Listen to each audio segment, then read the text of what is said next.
First of all, I guess congratulations on our new relationship. It's good to know. I had to tell my husband. Yeah, I had to tell my husband yesterday the sad news that I also found out yesterday that we're dating now. Yeah, I know, but just give me a couple days heads up before you drop the Google Doc. That way I can get my lawyers ready for a defense. Okay, sounds good. So I do a show. It's called Humanizing. I haven't done it in a long time, mostly because I stopped streaming for like almost a year. Anyways, so why? Honestly, it's complicated.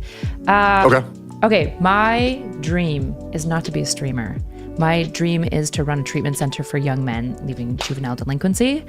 And I saw content creation as a means to get a network and money so that I don't have to rely on government money or like church money.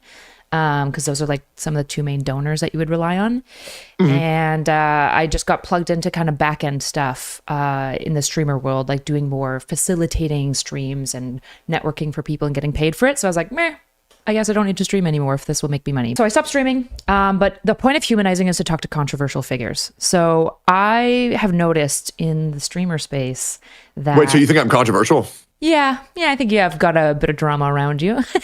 Oh, okay. Make a couple people upset. Yeah.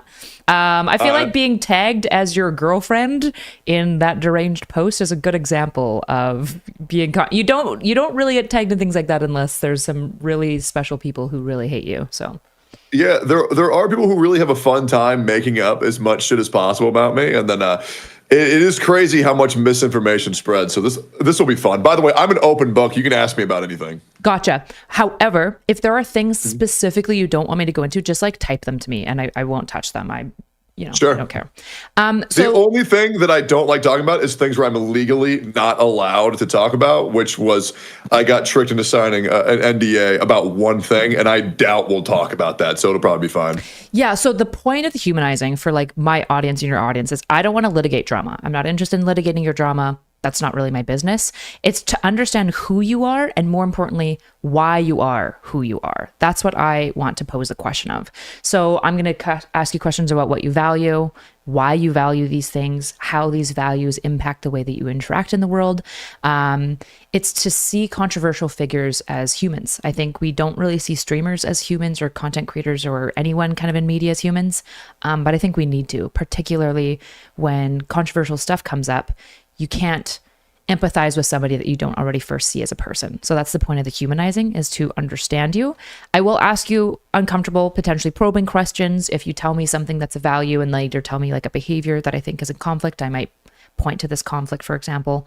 But anything you don't want to talk about, we don't need to talk about. Sure. Okay. I also do a little bit of an experiment when I do this. So typically I find that streamers get reinforced by their chat, I think, to be like in streamer mode. And I want to talk to the person of Tectone, not the streamer of Tectone. So are you open to turning off your chat while you stream? You want me to turn off my chat? Just like turn it off. So like don't turn it off so that they can't type, like off so you're not looking at it.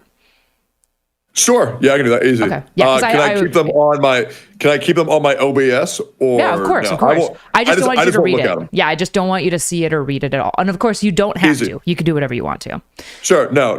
I close it. They can still be seen on my OBS. Perfect. But I won't look at them. Yep. Perfect. Okay. So tell me who you are. Let's start out with who are you? What do you want me to call you during this conversation? What are some things that are important to start knowing you? To know me, well, you can call me John if you'd like. To know me, I just very much like anime, gacha games, video games, professional wrestling. Love the gym, love my girlfriend, love cats, love dogs. I'm also not gonna lie, I absolutely love drama. I think it's the best thing ever. Been an avid consumer. I came from a family that talked. Like so I rarely, despite what the internet Mike thinks, my dad is a criminal, right? A lot of people like to say, oh, the apple doesn't fall far from the tree. We'll get into this right off the bat. I barely knew my father at all. I referred to my older brother as my dad until I was in third grade because he would come around so little that I barely even knew who he was, other than when he would pull out his Beanie Baby from his underwear and say, "I'm a magician." But yeah, I grew up with a lot of Like an black actual families. Beanie Baby, or are we referencing? Is the Beanie Baby a reference to something, or is it an actual like toy? Oh, it's a toy. Oh, okay. Yeah, not his cock. Yeah, no, he would do this magic trick when he was a kid, where he would he'd be like, nothing in my hands, nothing in my pockets, and then all of a sudden a Beanie Baby would appear. He would just, apparently, I found out later that he would just keep Beanie Babies in his underwear. Anyways. Oh, okay, interesting. How Yeah, much that's older fine. is your brother than you? I have two of them. My oldest brother is 8 to 9 years older than me. He's the man. I just saw him again for the first time in like a year and a half in like 6 years. A couple of days ago. He's dope. I did a video where I showed him Twitcher Terrorist, which is a great game. If you haven't played that, you should. Yeah, he's dope. And then And his name? Are you public else? about his name? Oh yeah, his name's Mike. Yeah, he's dope. I was raised by a lot of different families. I was pretty much never home, ever, like my whole life. My mom wasn't the greatest, and to be fair, I don't blame her, because she had to deal with my sister, and my sister's like the biggest piece of shit on earth. I don't want to talk about her. That is one thing that I don't want to talk about. I do not want to talk about my sister. But she's not good. And that kind of drove my mom a little bit crazy. So my upbringing wasn't really that good. Then when I was in third grade, I got pulled into a room with lawyers, and I was asked, who do you want to live with, your mom or your dad, while they were both in the room. That was fucking traumatic. And I chose my dad because whenever he was around, I got free stuff. And my mom was poor as fuck. And living poor fucking sucked ass, because I really wanted a GameCube and a PS2, and I knew my dad could get me that. That was pretty much me and my dad's relationship. Was I would ask for a game system, I would get it, and then I wouldn't talk to him for the next foreseeable years, because then I would take my GameCube, my PS2 to like my buddy's house, whether that was Sean, Trevor, or Edric, or Juan, or Michael. I was literally never in my house. And then when I was in senior year, maybe 11th grade, no, it was senior year. Another thing that happened between me and my father that was quite bad happened, which then caused me to flee the country for 8 years. And then I only recently started again talking to my father when I was 28, when he told me that he had cancer. Sorry, you and so fled now, the country? I just want to make sure. Yeah, I went to Canada. I went to Canada for 8 years. Okay. Yeah. That was also to meet a girl I met off of League of Legends. Okay. But it was kind of like a means to where I was like looking for any way to get away from my family as quickly as I could. How old were you so when I you did left? that. Do you mind me asking? Probably like 18, 19, probably. Okay. Yeah, that sounds about right. Yeah. And then dad got cancer, so I came back. And then honestly, me and my dad are good now. Found out some things about him that that kind of sucked. Obviously, a lot of those things the internet is saying about him are completely overblown and not true. But there's also a lot of true things that they're saying. It's kind of hard to come to grasp with it. But that's another thing that I'm currently dealing with, because for some reason people think that I am my father for some reason, which I have no idea why. Including Destiny, which I don't know why Destiny does this weird ass shit that he does. That's a shame. Yeah, other than that, I just am a guy who loves, because like I grew up in a lot of Mexican. What are you? Are you white or what are you? I'm very white. Yeah, I'm Canadian. Okay, you're Canadian? Mm-hmm. Yeah. I'm so sorry. I live in America now. Yeah, I lived in Ontario. Good God, that shit was terrible. Yeah. That fucking shithole. Anyways, I grew up a lot in black houses, but the Mexican houses were the ones that I like really enjoyed the most, because man, have you ever experienced Mexican family drama? No, there is not a lot of that in Canada. Do you know what a novella is? Yes, a telenovela. Yes. Yes. They love their novellas. They do. So like, oh my God, Essay, did you hear what Guapo did? Like all this shit, like just nonstop drama. And my dad was also a drama head as well. But I just got obsessed with the drama culture. I think it's awesome. I love finding out of who did this and who did what, and then actually finding out the truth of it, which to be honest, I've learned in my life, 95% of drama is just complete bullshit. There's no truth to it whatsoever. People are just bored. And a lot of people choose to make a villain rather than wait for a villain to actually be real. But anyways, I'm yapping. Yeah, I just like anime, video games, wrestling, gym, and then talking about people who suck. Well, it's interesting. I asked you to tell me about who you are, and you tell me anime, wrestling, et cetera, et cetera. But then you actually tell me at length about your childhood as well, and that relationship. Do you think a lot? I feel like so obviously in prepping for this, I watched a number of your interviews. Probably the most influential interview that I watched for this was your Dr. K conversation, because I think it's probably going to most closely mirror this conversation as well. But you bring up your childhood actually a lot, talking about dynamics from life, which is interesting because I think a lot of streamers often don't. So why do you reference your own childhood so often, do you think? Because the internet constantly references it, and it's on the forefront of my mind. Why does the internet? I don't think I've gone a day without the past 3 months without hearing about my fucking father, and it does genuinely piss me the fuck off. So that is something that I'm currently irritated about, because for some reason people want to consider me guilty for what my father did, which is just fucking gay as fuck. Because the thing is, and this is the reality, the internet wants to hate me. They don't know why they want to hate me, but they want to hate me. And they don't have any reason to hate me. So they listen to people who lie, and they go after my relatives instead of the content of what I've actually done. And what they don't know is it doesn't do anything. I don't lose sponsors from this. I don't become less successful. Nobody's like, oh, well, this guy's dad's fucked up, so that means this guy's fucked up. But I just don't like people thinking that they have any type of tool to do anything. And the problem is this gives way too many retards the ability to think that they have a way to get to my success. But the reality is that I'm still succeeding every day in spite of them. And that's what drives me. I am a man that is 100% fueled by spite and hatred, 100%. And the great news is they think they stress me out and it's going to make me bald, but I'm already bald, so they can't get me on that forefront either. Does it stress you out, though? Bro, I'm stressed 24/7.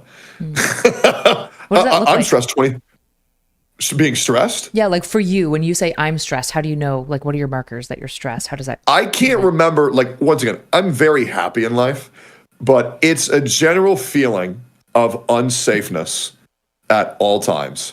And the reason why I feel unsafe, well, when you're a guy and you get shit nonstop for not the things you've done, but for the things that people have pretended you've done, and your relatives, I don't get a moment where I get to think, okay, well, I haven't done anything bad, so it's fine, I get to chill. In my mind, I'm just like, okay, so when is the next person going to drop the next Google Doc? When is the next person who's going to lie and give me shit that I have to deal with that I shouldn't have to deal with? And it's fucking irritating. That must be tough. It's annoying as fuck. That must be tough. Have you ever heard of the word locus of control? No. Okay, there's this concept in psychology called the locus of control, and we can have an internal locus of control or an external one. An internal one would be like, do you know, like the Stoics, like the Greek Stoics? Yes. Yeah, where they're like, all I can control is myself, and that's all I worry about. An internal locus of control says I control things, I control the environment around me. You know, I can control the world about me. Whereas an external one would say, the world happens to me, and I'm along for the ride. And what you're describing here a little bit is kind of this forced experience. And people have a mixture of all these internal locus of controls depending on the situation. But one thing is that when people go through really distressing events, oftentimes our locus of control becomes very externalized because oftentimes these distressing events are happening to us.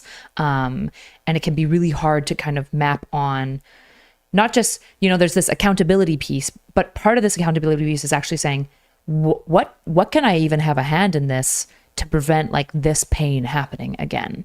Do you feel like you map onto anything that I'm saying here? Well, no, I've never thought of that. I've never thought, what can I do to prevent this from happening again? Because there's nothing I can do. I've already accepted, okay, so I can't prevent it because it can happen at any time. And that's the whole issue with the space. And I plan on talking about this very soon. Large content creators are absolutely powerless to prevent themselves from the wrongdoings that random no-names can do. There's nothing you can fucking do. There's nothing I can change about my content. There's nothing I can change about my person to prevent this from happening. It's just there are bad people on this earth, and they're going to do bad things to you. And the only thing that you can do is be prepared. I'll be real. I am one of those fucking schizos that types my name into the search bar every hour of the fucking day to get ahead of the bullshit. Even just yesterday. This happened just yesterday. This one guy says accused rapist berates his girlfriend on stream and makes him clean his vomit off the fucking floor, which is like, what the fuck? Bro, I read so much fake shit about me thankfully it got community noted and I completely ratioed the fuck out of them. But you saw, that was a post that could have gotten traction. It looked like a post that would have got traction. But now, after 6.5 years, finally I have people on my side who community noted that shit and obliterated that fucking guy. But yeah, it's irritating. It doesn't matter how much money I donate to charity. It doesn't matter if I change my style of content. These evil people will still exist. And that's why I've dedicated my entire content structure to having the backs of everybody else who gets fucked over by these terrible pieces of shit. It's the same thing we just saw with Corey Kenshin. It's the same thing. It's the same thing that happened to one of my favorite content creators of all time by the name of Tobuscus. Bro got completely fucked over. He's, I'm not going to lie, you can tell how much that shit fucked him up. The Tobuscus of 13 years ago is not the same guy that we see today. And I think that's fucking terrible. Mm-hmm. So I am attempting to be the guy who constantly consumes this shit and to have the backs of everybody that is actually being wronged, just like I wish anybody had my back. So you're trying to do to others what you wish people had done for you 6 years ago. Absolutely. And even now. Absolutely. I mean, it's the same thing with Nuxtaku. Nuxtaku got fucked by VShojo. And I'm going to make sure that when he talks about how hard he got fucked, I'm going to make sure that me, my chat, everybody who consumes my content is there for the vindication. Because everybody's there for the allegations. Nobody is there for the vindication. And that's how these horrible people have power.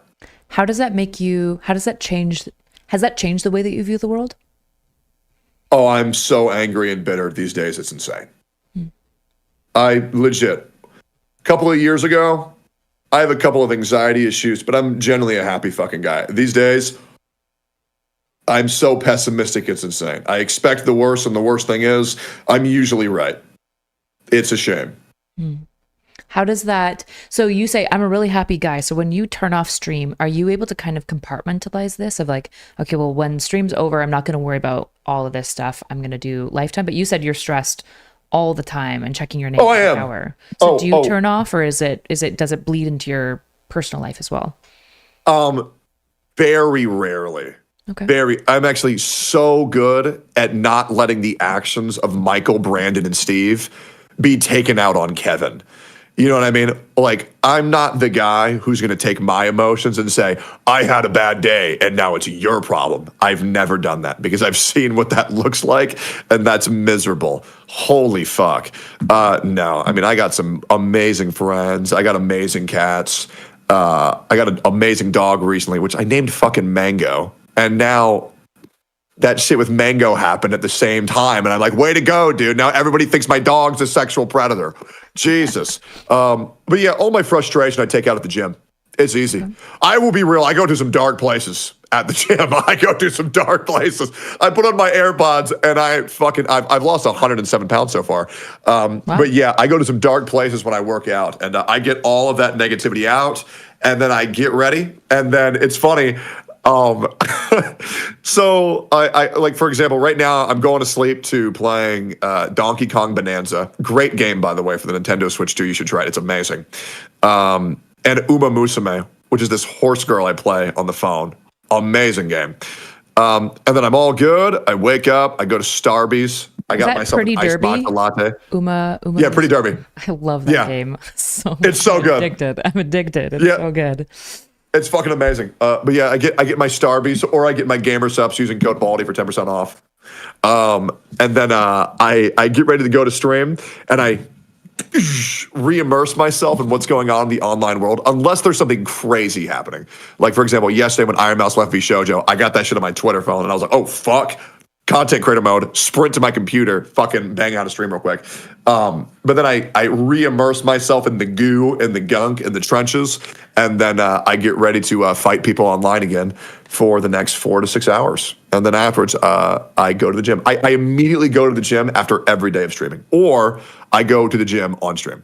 But yeah, the gym is my safe place. I think that 95% of people's issues can be cured at the gym. And that's why I recommend everybody work out. Because I would actually very much struggle for you to name an issue that wouldn't be helped by going to the gym. It helps mental, financial. You know what's crazy? It does. It does help. It helps with schizophrenia, because schizophrenic is the worst when your mind is active, when you're very stimulated. But when you exhaust yourself at the gym, you're able to zen out a lot more. Yeah. Yeah. But yeah, and people say financial. What do they say? They say financial. They say mental illnesses. But it helps everything, because if you look better, then you will earn more. The world is very skin deep. If you are attractive, you will earn more money. It definitely scales. That's why I've contemplated getting a hair transplant, but we'll see. Interesting. Yeah, it's interesting when you're treating like mild to moderate depression and anxiety in like the mental health field, which is obviously my background. Typically, the 3 things we recommend, well, you should be recommending as a therapist, would be exercise, good sleep, and eating healthy, right? Like regular sleep schedule, healthy balance, and then exercising at least 3 times a week. So, I mean, yeah, I'm a big fan of exercise myself. So it's good. You get all your negativity out at the gym. That's kind of the way that you manage all of the mental load that is the toxicity of this space. This space stresses you out, and you hate it in many and the ways. World. And the you space love it. And the world. And the world. But you also love it, yes. right? You say, like, I love drama. I'm very spite and hate driven. So when you say I'm very spite and hate driven, I think people can take that in a lot of ways. And what I want to ask you is, what do you mean when you say that? What does I'm spite and hate driven mean to you?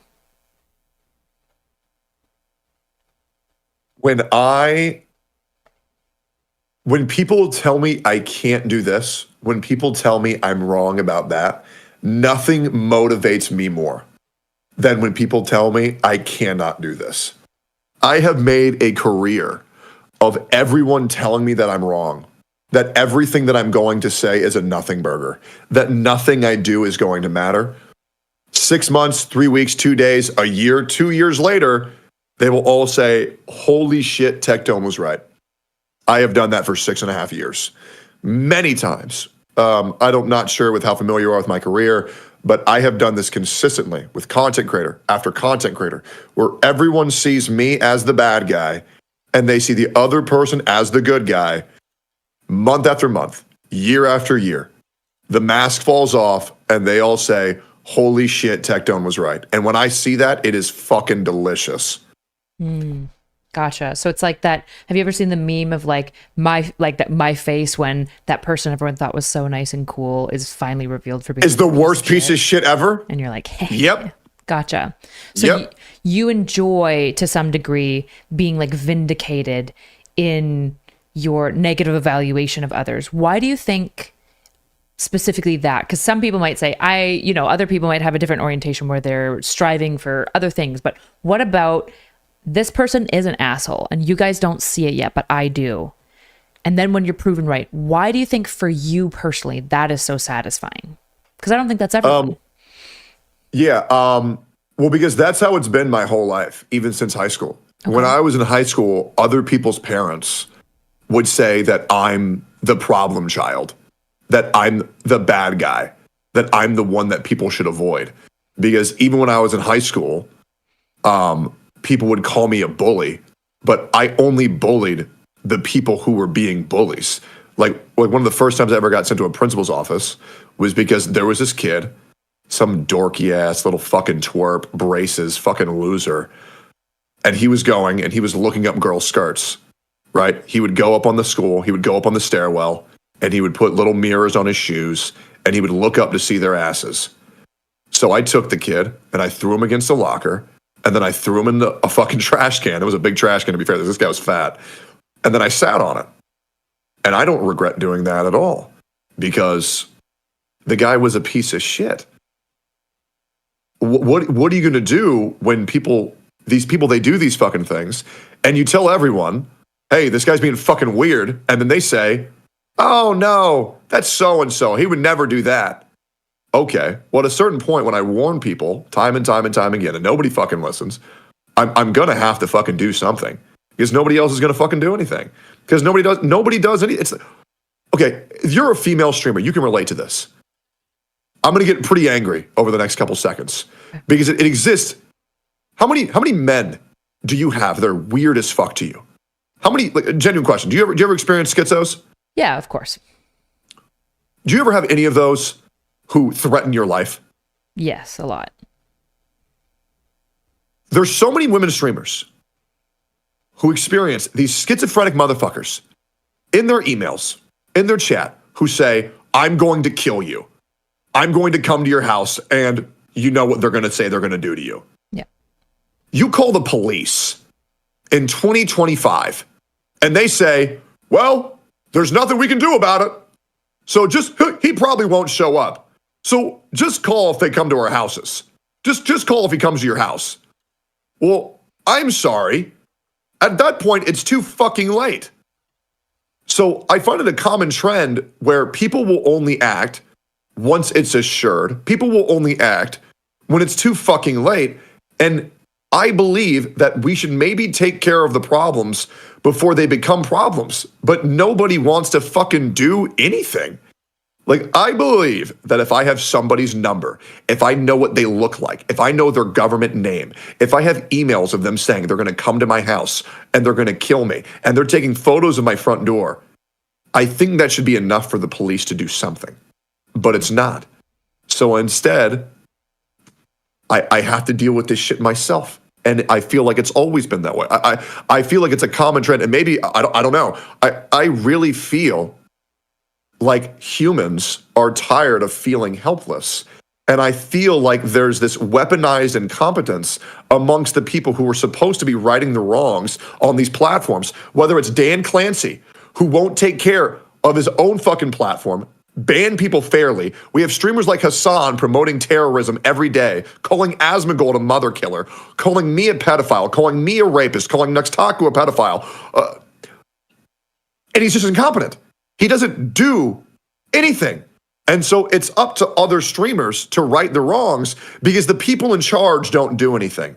Whether it's the principals of our school, whether it's the police officers of our nation, whether it's the fucking president, whether it's the fucking CEO of the company that we work for, there's way too many useless motherfuckers who don't do anything.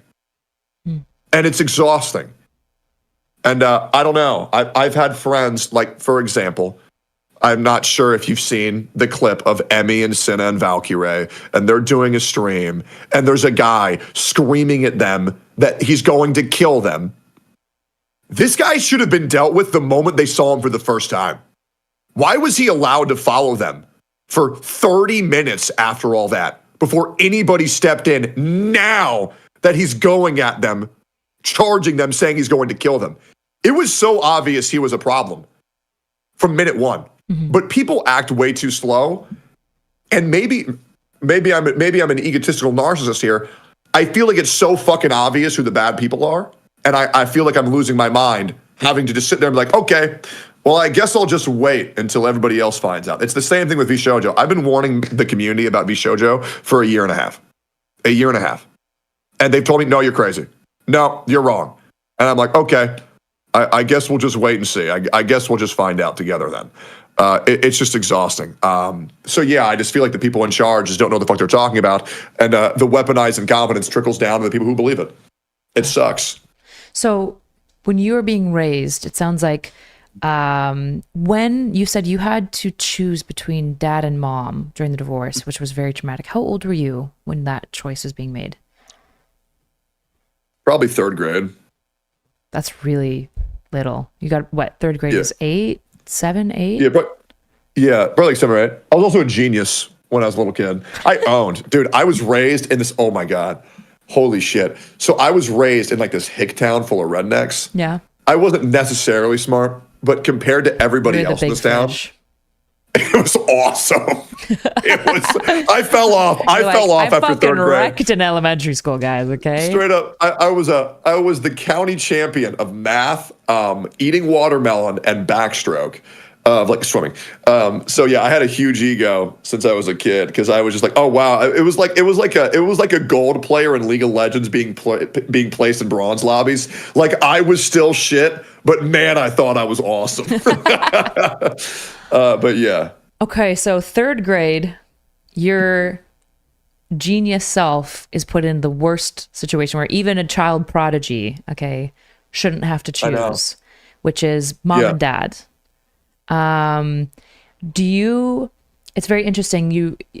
A lot of what you're describing, right, is this incompetence of authorities or like institutions and structures that we're told that we can rely on in a lot of ways. And I'm curious if all of your story as well is tied with institutions, authorities, and structures failing you, like you falling through the cracks and them never caring about you and you seeing not just you, but all these people around you not being taken care of by the people who are claiming that they would, that they will, and failing to do so. Is that a correct assumption? Like, did you feel failed in that divorce court when they're looking to the 8-year-old to make a major life decision? Yeah, I don't know why the fuck they would have asked me that. To be honest, I've never even thought about it. To be honest, I was like, damn, that was fucking uncomfortable. Why the fuck they asking my ass? Yeah, I don't know. Maybe. I've never really contemplated that moment too much.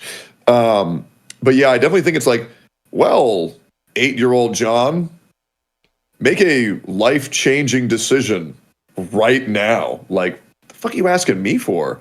Mm-hmm. In front of your parents, right? You're like sitting there and you have to hurt.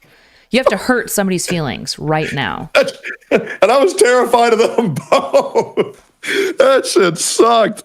But yeah, no, I think a goofy-ass system. I don't know, man. I feel like the parents should probably figure that shit out personally. So you picked your dad. And this is where I think, so you said, I picked my dad. So a lot of people are like, oh, so you're raised by your dad, but you didn't know your dad. I hear that and I go, you were raised by your dad, but you didn't know your dad at all. And I think that that's very telling about the dynamic of what you were raised in. So what? I was raised by Professor Oak. Okay. I was raised by the Great Deku Tree. Yeah. I was raised by Arthas. I was raised by Summoner's Rift. I just sat in my room and played video games every single fucking day. And I think that's a thing that a lot of people probably relate to, is that absentee parents run amok in America. I think being a good parent is the #1 most important job in the world. And I think there is more kids these days raised by Naruto and Goku and fucking Cocomelon than there is by Sound of Mind parents. So tell me what a day in life would be like. Tell me about 9-year-old John. What is he getting up to? Is your dad cooking for him? No. So is there food in the house? No. Is he making sure? Food's in the house. Wake up. Coke Zero, white cheddar Cheez-Its, pizza bagels. You know the little Tostinos? Yeah. Pizza bagels, a piece of toast. Walk 2.5 miles to school. I show up. I'm late because I'm always fucking late. Because I'm always like, oh, dude, 10 more minutes of sleep. I'm sweaty as fuck. I'm nervous because I don't want to smell. I go to the bathroom. Who's I waking wash you myself up for school? Is it alarm clock or dad? Oh, me waking up, alarm clock. So you, at 9-year-old, had the wherewithal to set your own alarm to get to school. Oh, sorry. I fast forward. I'm thinking 6th grade. Sorry. 4th grade was my brother's. When I moved in with my dad, he didn't want to live with us. He wanted to live near us. So we had 2 separate apartments. He lived in one with our stepmom, and then it was me and my 2 brothers, and we lived in a separate apartment. Oh, so at 8, you pick your dad. So he's now your custodian, essentially. He's your guardian. Yes. And he rents 2 apartments. Side by side. Side by side in the same building. So he's in one apartment, and you and your brothers, all 3 of your brothers? Just 2. I just have 2 brothers. Sorry. You have a 3rd sibling. Yeah. 2 of your brothers. Is your other sibling there at all or no? No, she's either in jail. I'm pretty sure she's in jail at this point. Okay. So you and your brothers are in an apartment alone, and your dad is next to you guys. and he's making sure there's food in the house. Is that your brother's picking up the food and he's just supplying the cash? No, that's Mike. Mike took care of everything. Okay, so Mike's the brother. He's getting the food into the house. Is he getting money from your dad? Is that basically your dad's role? Is he fishing out cash? No, he worked. Okay. Actually, hold up. I'm a little kid. I actually don't know.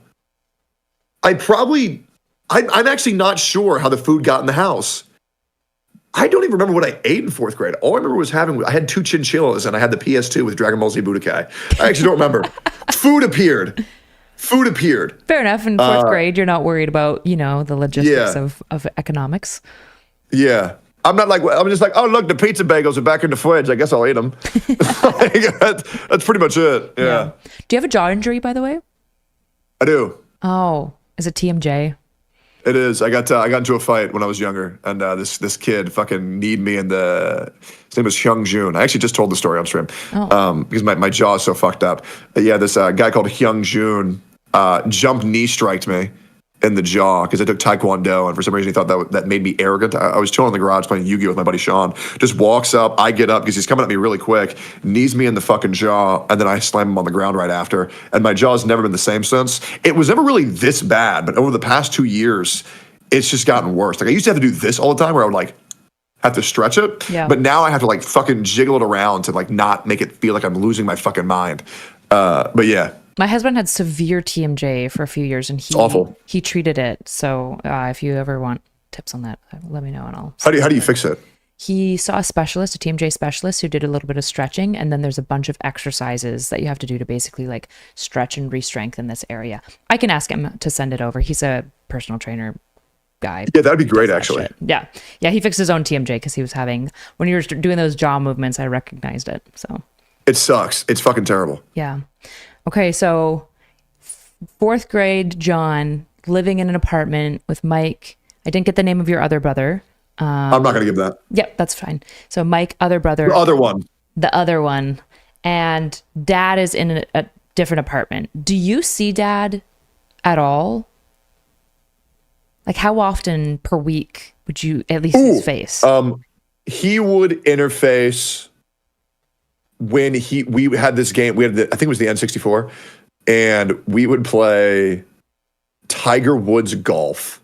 Okay. And I would cheat, and I would enter in the code Tiger, which would let you play as a Tiger version of Tiger Woods, and it would have rockets on the back of your golf balls. So I would cheat in the video game, and I would crush my dad whenever he would come over to play N64, but not too often, maybe once a week for a couple hours, not too often at all. Because my stepmom was also fucking nuts. And to be honest, I was kind of relieved because I was like, oh, great, I don't have to talk to her. Great. So you've got a stepmom in dad's apartment as well. Many. I've had so many stepmoms, it's crazy. Interesting. Okay, so he's separate, and there's no kids with them in the other apartment. None. Interesting. Okay, so your brothers are basically taking care of you, getting you to school. Brother, Mike. Big brother took care of me. The other guy, he was he's the other guy. he was struggling with some demons. Gotcha. Yeah, he was struggling with some demons. Yeah, that was I remember I was playing Dragon Ball Z Budokai, and he wanted his turn. But I just got it because it was my birthday. And so he takes a controller and he breaks it on my head. And so my older brother, takes me into his room and says, you're going to let John play his fucking games. And this guy is having a full-blown temper tantrum, slamming alarm clocks against his door, and then gets a hammer and breaks through the door with a hammer to where my other brother has to... I remember this because I was crying trying to play Dragon Ball Z Budokai, and he just says, you enjoy your birthday, John. I'm going to take care of him. And then a couple minutes later, everything went quiet, and then I got to play as Form 3 Frieza and spam the circle button so I could shoot my Kai Blast at Piccolo. But yeah, anyways, I love my brother Mike. He's the fucking man. He's dope. Yeah, it seems like he always saw you. Like he always had your back. Yeah, no, he's dope. Still is. He's the man. That's cool. Which is great. Because like you always like the people in my childhood are always like, I remember them being really cool, and then you meet them again, you're like, ooh, They did not age well. Yeah. But yeah, no, Mike's always been the man, always will be the man. Gotcha. So junior high, basically this is the same. And then you said you tried to get away from your family at 18. What triggered that? Oh, so I will desire to say, so my brothers were both much older than me. Yeah. So I'm trying to remember. When does Mike move out from that Very apartment? soon. Very, very, very soon. Yeah, because he's what, 40 now? And I'm 31. So he went to college very soon, and so did my other brother, because my other brother was only a year or two younger than him. So it was at a point just me and my dad. But let's think here, for 4th grade, it was me and my brothers, and then 5th through 8th grade was at me at Sean's or me at Trevor's, and then 9th through 12th grade was either at me at Edric's or me at Michael's. Yeah, so that was pretty much my whole time period. And why are you at Sean's or Trevor's or Michael's? Well, Sean had a really hot sister, which was awesome. Okay. Her name was Janaea, and she would walk around in her underwear. So that was dope when I was a little kid, because I was like, holy shit. Not to mention, he had an Xbox, so we got to play Viva Pinata, which is the greatest game ever made. As well as 99 Nights and games like Time Splitters 2, Smash Bros. Melee. He had all the video games. I was raised in a very racist family. My grandpa hated black people, so I heard about that all the time. Sean was pretty much the first black kid that I ever hung out with. Because I grew up in an all-white town. They're all a bunch of fucking rednecks. And, you know, when you're young, when you were back my age, you're here like, oh, black people, they don't got nothing. They're all fucking poor. And then I go to the first person black, Sean, was black, and this kid had everything, right? And it was dope. And his sister was hot as fuck. His little brother, Jamal, sucked ass, though. But then his mom, Nancy, was also just the sweetest angel. Dude, going into a black household and feeling like the love that those family have, or at least maybe specifically this family. I've never had a bad experience with any black family that I ever partook in. Like going into their households, always very soul focused, very love focused. So I don't know. I loved it. That was probably my favorite house I ever lived at. But yeah, he just had it all. It was dope. We just played video games. We played Yu-Gi-Oh, all that shit. All like Magic the Gathering. And did his mom kind of like basically like accept you in, like allowed you to, did you stay at the night and stuff as well?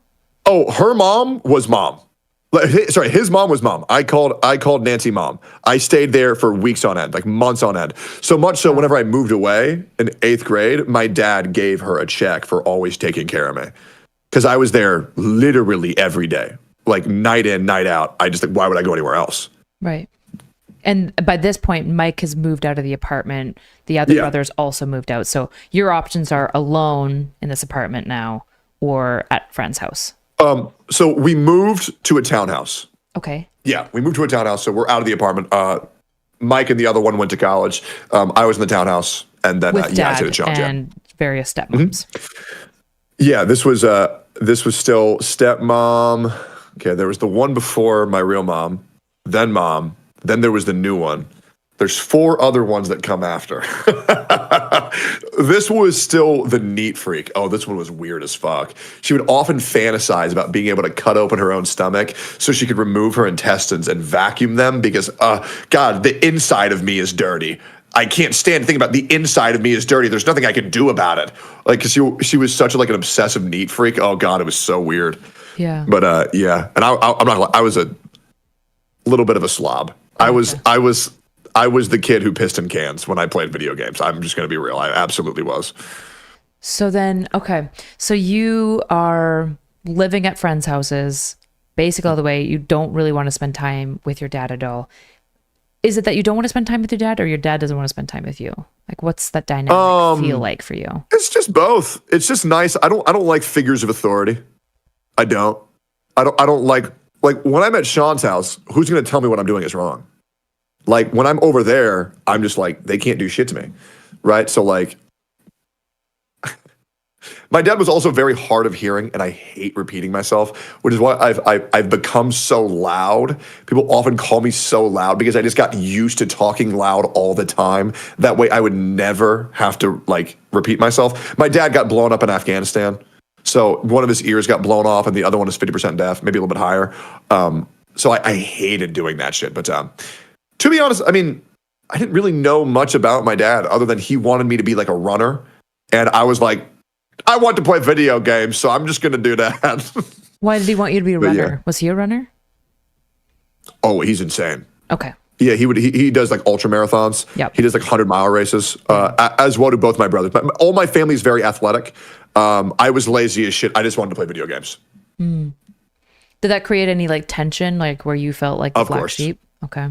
Of course. What was that? There's Fat Tubby John and his two superstar brothers who are, setting records at track while I'm just sitting here on my ass playing fucking video games. Yeah, no, of course. Oh, it made me feel like a fucking loser my entire life. Gotcha. So you're not at home. You have the benefit of nobody tells you what to do. You also have a friend. How as a kid, if nobody's telling you what to do, how do you as a kid figure out the right thing to do, how to treat others, how to, that necessary self-introspection that we all have to do to go like, am I like the asshole right now or am I not? How are you doing that? Manga. Manga. Yeah. Naruto, Dragon Ball Z, Yu Yu Hakusho, Berserk. Yep. That's pretty much it. I'll be real. I did not talk that much when I was a kid. I was introverted as fuck. I was that dork with my Yu-Gi-Oh cards, just hoping to find somebody else to play Yu-Gi-Oh with. That's kind of a thing that I still do to this day. Like, if I find someone who has a common interest, I will like laser in on them for hours. That's actually the reason I joined OTK, by the way. That's a fun fact. Okay. So a little side note. Yeah. So I was invited to OTK by Tips, Asmongold, and Rich specifically. And the reason why that was is because when they flew me out to be one of the creators that we celebrated the 1-year anniversary with, I met this guy called Jay the Bard. And I'm not saying this to be like a dick. I'm saying this to get it kind of factual. Like, Jay the Bard is like, he's a fat guy, right? And big bearded, big hairy fat guy, right? Which was also like me when I was 330 pounds. Love Jay, by the way, great guy. And there was all these creators, and every single one of them, whether that was like the Botez sisters or Miz or whatever other creators that were just like network. I just sat down with Jay the Bard and talked about anime and professional wrestling for 3 hours. I played their little game of basketball that I begrudgingly partook in. I played a little bit of Jenga. Once all of the required activities were done, I sat down with Jay the Bard and talked with him for 3.5 hours. Asmongold saw that, and he was like, yeah, this guy's not like the other people. We should get him in the org. That's how I joined OTK. Gotcha. Okay. Interesting. So it sounds like in many ways, all of the prototypical social scripts that I think a lot of us accept, I think particularly in like white America, you kind of have rejected a lot of these, right? Like if you're at a social networking event, the niceties is to like do the games and do the performance and stuff. And you're like, I'd rather talk to one guy and obsess over. I'm not a big networking guy. It's just weird. I don't really enjoy it. I don't like doing the whole, oh man, the weather's very nice. How's your channel going? Oh, did you see what's going on Twitter? I'm usually just like, dude, have you read the new chapter of Berserk? That shit's wild. Did you see what John Cena just did? Bro, John Cena just turned heel on Cody Rhodes. Holy fuck, what does that mean? Yeah, I don't know, man. I've just never been a fan of that. Plus, it's like, I mean, collabs are like, I used to do them a lot, but I've become very bitter about collabs. I think it's very irritating when you do a collab with somebody and then, some bullshit comes out about somebody and then they're forced to give a response. I remember there's a VTuber who I love very much. So I'm going to leave them nameless. But I remember how hard it was for them because when controversy came out about me, they had to answer for it. And I'm like, why the fuck are you going to this VTuber to talk about some bullshit that has nothing to do with them? Because every now and then we played video games. It was ridiculous. So yeah, I mean, collabs they don't really hit the same. I did do a couple of podcasts with like gotcha creators, because gotcha creators, they don't exist in the space, Yeah. right? Can you name me 5 gotcha creators? No. Hell no. Nobody fucking can outside of my chat. So they're out of everything. So I'll do whatever with gotcha people because nobody knows who the fuck they are. Like, nobody's like, oh, okay, yo, some drama happened with Tectone. I gotta go see what Saint Tontas thinks. I gotta see what Itoma thinks. Nobody knows who these fucking people are. Yeah. Because they only exist in gotcha. That's why I love the gotcha space, because whenever I feel like just relaxing, I'll go chill with Saint Tontas or fucking Lakari. You probably know Lakari. I'll chill out with Shinya. I'll chill out with Sarah, right? Because they're away from all that shit, which is really nice. So it's like a seasonal residence. It's nice.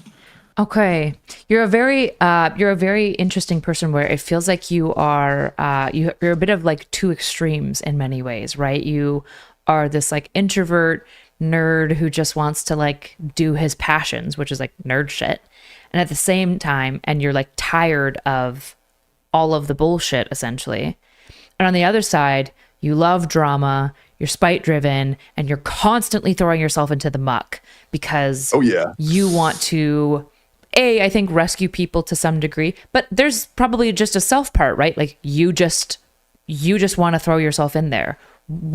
Why? So I've done this many times. Have you played an MMO? You have World of Warcraft figures in your back, and you've played an MMO. I do. Do you know? I believe isn't that Dragon, the Red Dragon? Is that not from Blizzard? It is from Blizzard. My husband got it for me. Yes. I have played MMOs. I haven't played World of Warcraft though. I believe. Let me Google this word. I believe it's. But let me pull up my chat.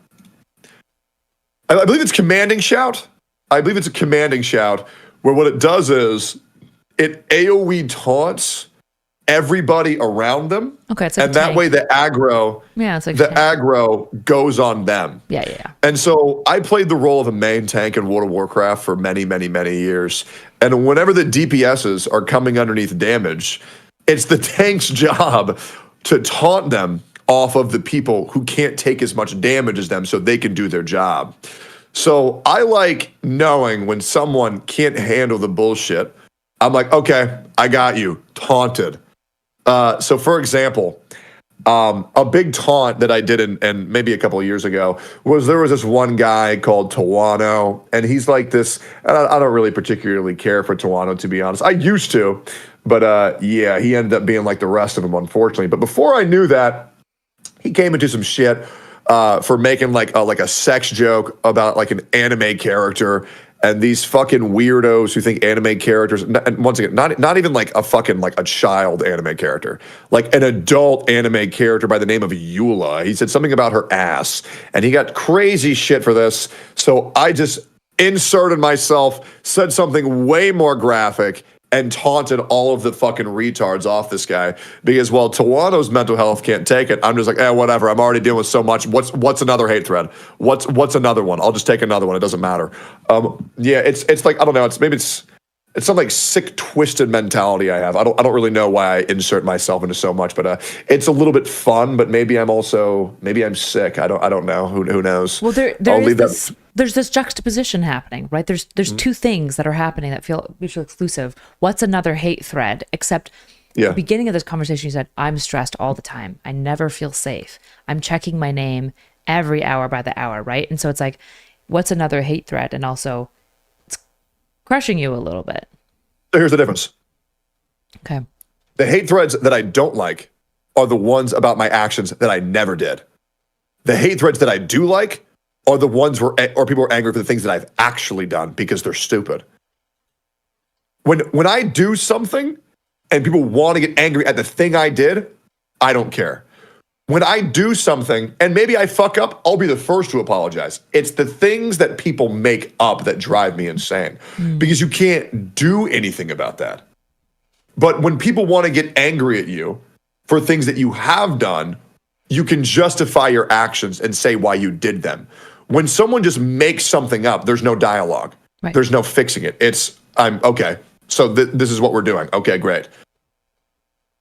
Interesting. So essentially, if it's something you've done, there's there's this control. You have the control still. You did it. Absolutely. So if you fucked up, you can apologize. But if you did it intentionally, if you did the aggro thing to draw aggro, you can kind of like maybe even Giga Chat being like, yeah, I don't give a fuck. Like, you know, this anime chick's ass is great or whatever the fuck you said about it, right? Probably it sounds like much more graphic than what I just described.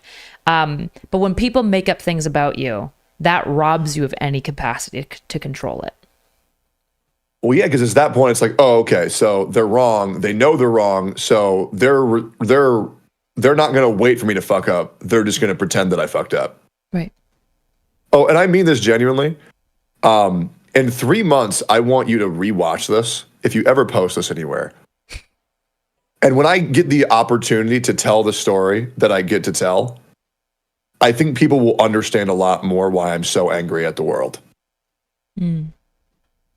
But it sucks that I can't talk about it yet, but I will one day. And then after that, I'm going to be talking about somebody else. And then after that, I'm going to be talking about somebody else. Yeah, I have a lot of anger towards a lot of people, and I feel like I will be able to get control back. But yeah, I am going to attempt to fix the space with a certain issue that people have. And I don't really want to go into more than that, but I think it'd be very interesting. It's like when I rewatched my Dr. K interview. There's a lot of things that I remember only saying because I knew who was going to watch it.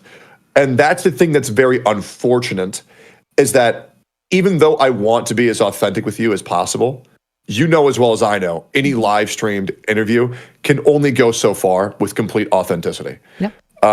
Like, for example, when I did the Dr. K interview, I knew that my wife at the time was going to watch it. So there were certain things that I wasn't allowed to say. So it's difficult. Yeah, it's this. There's a very interesting dynamic on stream where people are like begging for authenticity, and then when they get it, they're upset, right? Like nobody actually wants authentic alcoholics, as we saw with Mango. They want sad alcoholics that we can feel bad for on Tumblr, but then when an alcoholic who gets drunk does stupid shit that drunk people will do, suddenly everyone's shocked, right? They don't want authenticity. They want manufactured authenticity that looks ideal.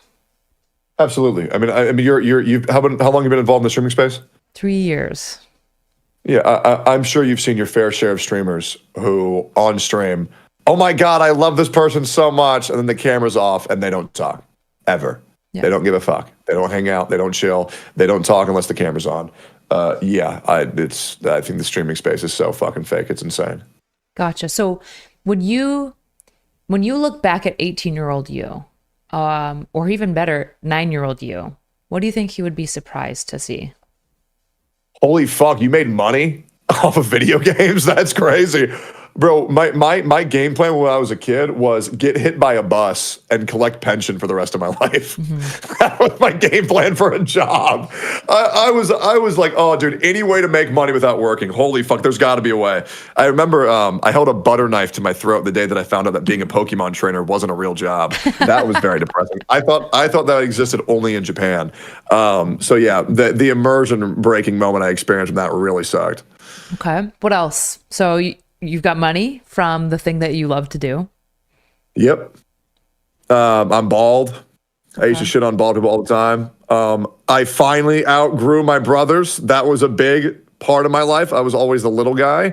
And then I had a 6-inch growth spurt in 12th grade. That was dope. Yeah. So other than that, that's pretty much it, you know? Were you spite driven at 9 too? Where like if people told you no, that was like the turbojet engine into you?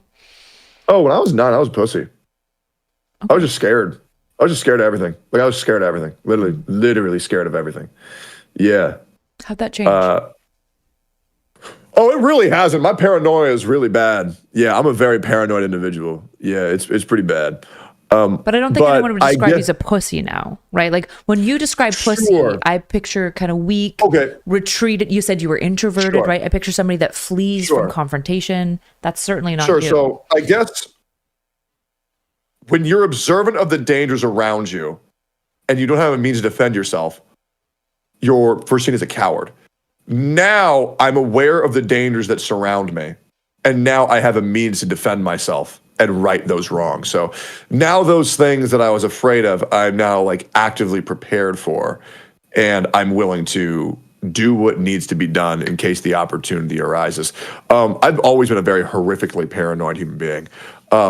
It's gotten a little bit better, but it's still like really bad. It doesn't help what my ex did to me. That really fucked me up. I don't think I'm ever gonna fucking mentally heal from that, to be completely honest.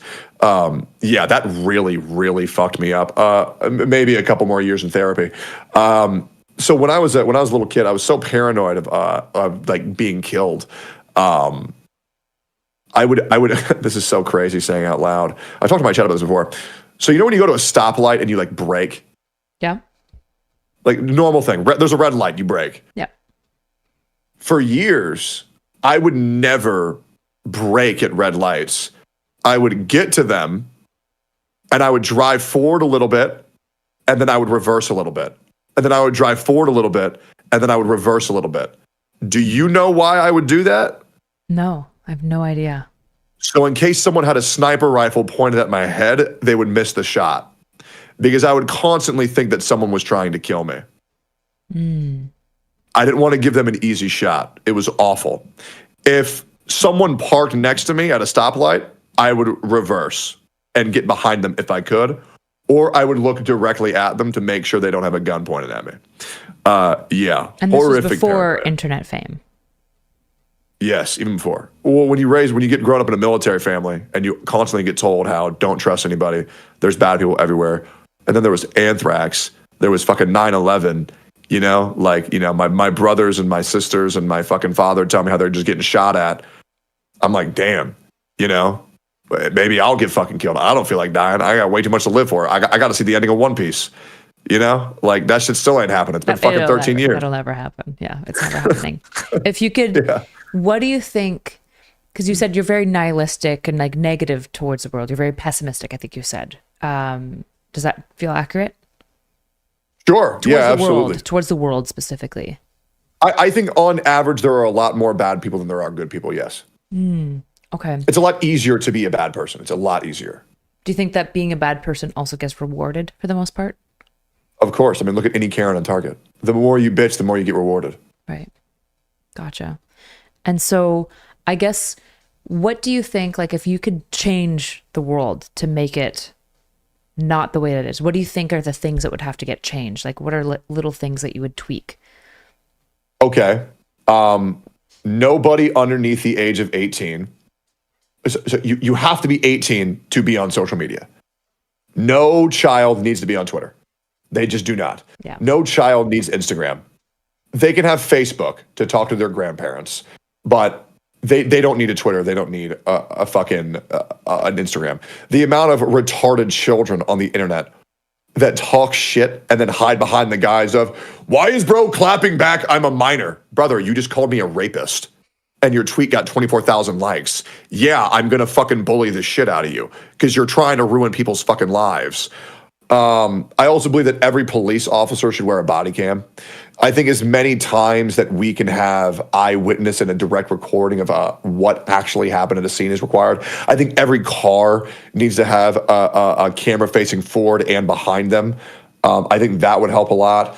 I think more funding to the schools would help quite a lot. Making sure teachers are properly paid to actually do their jobs, because I believe that a lot of the fault of this doomed generation is on the people who are raising that generation. So like taking care of schools is very important to me. God, I mean, that's fundamentally, I think that would definitely change a fucking lot. What else? Ban Cocomelon. Make parents raise their kids and not just fucking slap them in front of a fucking TV and call it a day and say, yeah, I'm a good parent. Probably those things. Yeah. Okay. Interesting. So one thing that I'm curious of, so you said whenever you peg somebody, you're like, that guy sucks, you're always vindicated. What happens when you're wrong? Like because I imagine we're all wrong at points in our life. Like how does that get processed for you? To quote a man who's gone off the deep end, what's going to happen when we find out that Tectone's wrong? I guess we'll never know. You're saying you're never wrong. I genuinely cannot think of a single content creator. Oh, there was one. Okay. No, there was one. There was one guy. There was one guy that I was wrong about. Over my 6.5 year career, there was one guy I was wrong about. He was a gotcha content creator. And this was a guy who was in a lot of shit with a certain subreddit. And it was eating away his mental health. So I took care of this guy. I made sure he was all right. And then he told me he wanted to go full time, and I helped him with all of his content. And then I got him into a talent agency so he could make enough money in order to really become financially stable. And then this guy blew up, and he made his chat essentially a safe space for people to harass me and shit talk me and accuse me of crimes, as well as many other people. Left it completely unmoderated. And I would say, hey bro, can you moderate your chat? Like, can you like maybe ban these certain phrases? Like, can you like do this, do that? Just wouldn't do shit at all. This guy was known from everybody for having like the worst chat in the gotcha space. And over and over and over again, I would be told, bro, this guy, like, he does not give a fuck about you. Like, this guy is not your friend. Like, you're being way too good to this guy. Because when I got into drama with this other guy who came after my wife, who came after my personal life, who tried to end my career and almost got me to kill, I attempted suicide because of this fucking content creator. This guy had the other guy's back and even went so far to meet up with this guy in real life. And that was a betrayal on magnitudes that really fucked me up. And so it is very scary when your chat is aware of people who are not good for you to talk to, because you know that happens a lot. Like, hey, don't talk to this guy. You usually ignore those. I was also warned. I don't know how I can say this. There was a certain point in my life that I got cheated on, and this was while I was a streamer. I'm not going to say when this was, but I had many chatters as well as moderators warn me that this person who was frequently coming into my life was doing not good things. And I was like, shut the fuck up. You don't fucking know what you're talking about. You don't fucking get it. And then they were 100% completely fucking right. And I was like, damn, wow, it's very worrisome to know that your chat can see things that maybe you as a self can't notice as a streamer. And I don't like saying that, because that opens up routes to like extreme parasocialism. Like, I know your life more than you know your life. But every now and then they're right when you're wrong, and it's odd. And, you know, obviously I like to act like, oh, I've never been wrong. That's obviously just a fucking bit. But, you know, there's been a couple times I've been wrong.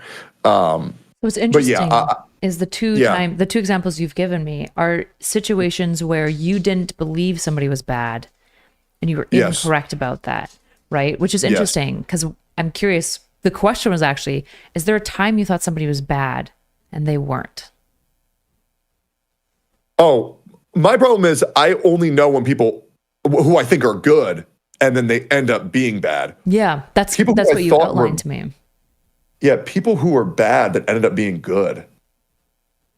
There was this one time this guy told a joke, and I didn't realize it was a joke. That lasted like 5 seconds. Anybody who I thought was bad and was good? No. Yeah, no. I may have said, hey, this guy's opinion is stupid, or this guy's joke was bad. But I don't think I've ever been wrong about someone being bad. I'm really trying to think. Yeah. Was there anybody? I'm top 5 in North America in Among Us, by the way, so I'm quite good at social deduction. I always knew who the imposters were. Let me think. Hold on. Let me look at my chat. I'm looking for any name. I remember I made a joke about Aiden Ross, but I never thought he was bad. Bran was bad. Then he had a character change. That took 3 years. Now Shin was always dope. No, MTAS I thought was good, and then he was bad. Jenna, I never thought Jenna was bad. I just thought his take on UI was shit. Hasan, Hasan fucking sucks. Miz fucking sucks. Yeah, I can't see anybody giving me a. Yeah, no, I don't think I've been wrong so far. Okay. To be completely honest, yeah, I've thought good people were good and they end up being bad, but anybody who I thought was bad always ended up being bad. Because I think it's very easy to spot disingenuity on stream. It's pretty damn easy, especially when you've been in the space for so long. It's like a big red flag is yeah, like a content creator who only talks to content creators is always bad. If they have no other friends besides content creators, instantly bad. 1,000,000%. That's unhealthy as fuck. You always know they're a ladder climber. You always know. When you say someone's bad, what do you mean by that? I give you content creator A, and I'm going to tell you about them. They only talk to other content creators. They're always doing the network thing. They're always in the like, oh my gosh, I just love all this stuff, and never interact behind the scene. Lots of fakeness going on. What do you mean when you say bad? Going to hurt someone. They're going to hurt someone or the space. They're going to do something not good. They're going to end up deceiving people. Deception. Lying to their community. Lying to their friends. Giving them unrealistic expectations of what they actually are. Okay. Has there been any moments that when you look at your own career where you would call yourself a bad guy? Yes. Okay. Absolutely. I was a bad guy. I was a bad guy when I played Genshin Impact. I absolutely was. I was an absolute fucking supervillain. I was far too abrasive with the messages I was trying to give. I was far too vindictive for trying to right the wrongs, and I think I made a lot of extreme comments that I shouldn't have. However, I would like to say I was driven to that madness. I didn't choose it. When you're in that space that was that volatile, I mean, Jesus Christ. I mean, dude, I had 9 content creators coming at me at the same fucking time. My chat refers it as the great 1v9ing, but that space was awful. That shit made me a horrible person. That's why I had to get the fuck out. I only played Genshin for like a year and a half. But that's a big part of my career that people talk about because I was an absolute fucking supervillain during those days. But I think it was a necessary evil. It's like Askelad from Vinland Saga. You ever seen Vinland Saga? Yes. I love that movie. It's a good-ass show. Yes, good-ass show. My favorite quote is, I have no enemies. I think that's a good challenge. Yeah, I would say that's who I'm trying to be like. But it's hard. Everybody should strive to be Tortefin. But it's a hard process to get there. How do you do that if you're always jumping into drama and you're spite driven? If you become Tortefin, what drives you? Well, so I'm not there yet. I'm trying to be. But the important thing is that throughout my career, and feel free for anybody to challenge me on this, I don't strike first ever. I will always hit back, but I will never hit first. So if someone is shit talking me or my friends, I will say something, but I will never go out of my way to shit on somebody for no reason. Okay.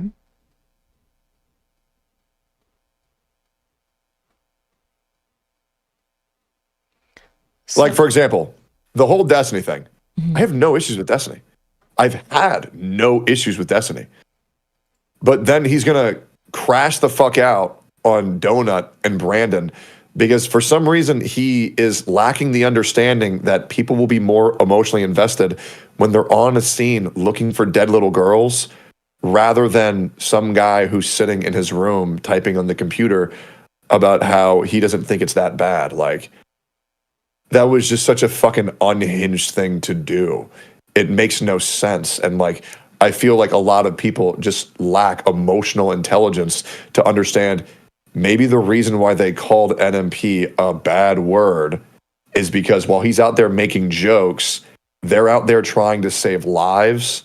And I feel like it's really not that hard to understand. And I really feel like it's just, you know, it's really not that big of a deal. So when you talk about this character change, I've noticed, so you've talked about a few people, they're bad, they've hurt people. I was a super villain at this time. I was way too harsh and abrasive. And you changed, it sounds like. Yes, absolutely. How? How do you change? And how does anyone change? Escape the shackles that bind them. Okay. You know, for me, I was a product of my environment. So I escaped the environment. You know, like it's like a fucking dog. You know, you have a dog and you know, they're in fucking panic all day because they're living in a fucking junkyard and they get kicked by their fucking owner and, you know, just loud shotguns and beer cans being thrown at them. And then you take them back to your house and you let them know everything's okay. You give them their own crate. You feed them some nice kibble. You know, you talk quieter to them. You make sure that they feel safe. And then eventually that dog has an opportunity to realize, oh, I'm okay now. I think what's interesting though is that there's before you change your environment, there has to precede that a moment where you look at your life and you go, something has to change. This isn't working anymore. And it's that moment of self-awareness that I think is interesting. In the case of the dog in like the abusive household, the dog isn't like doing some introspection, being like, man, I need to change my life. That's you rescuing the dog, right? In the case of you being the Genshin supervillain and then realizing that you needed to change by getting out of the environment, how does that occur? How do you do the self-reflection necessary to see? So a great thing that I always references, you are the people that you surround yourself with the most.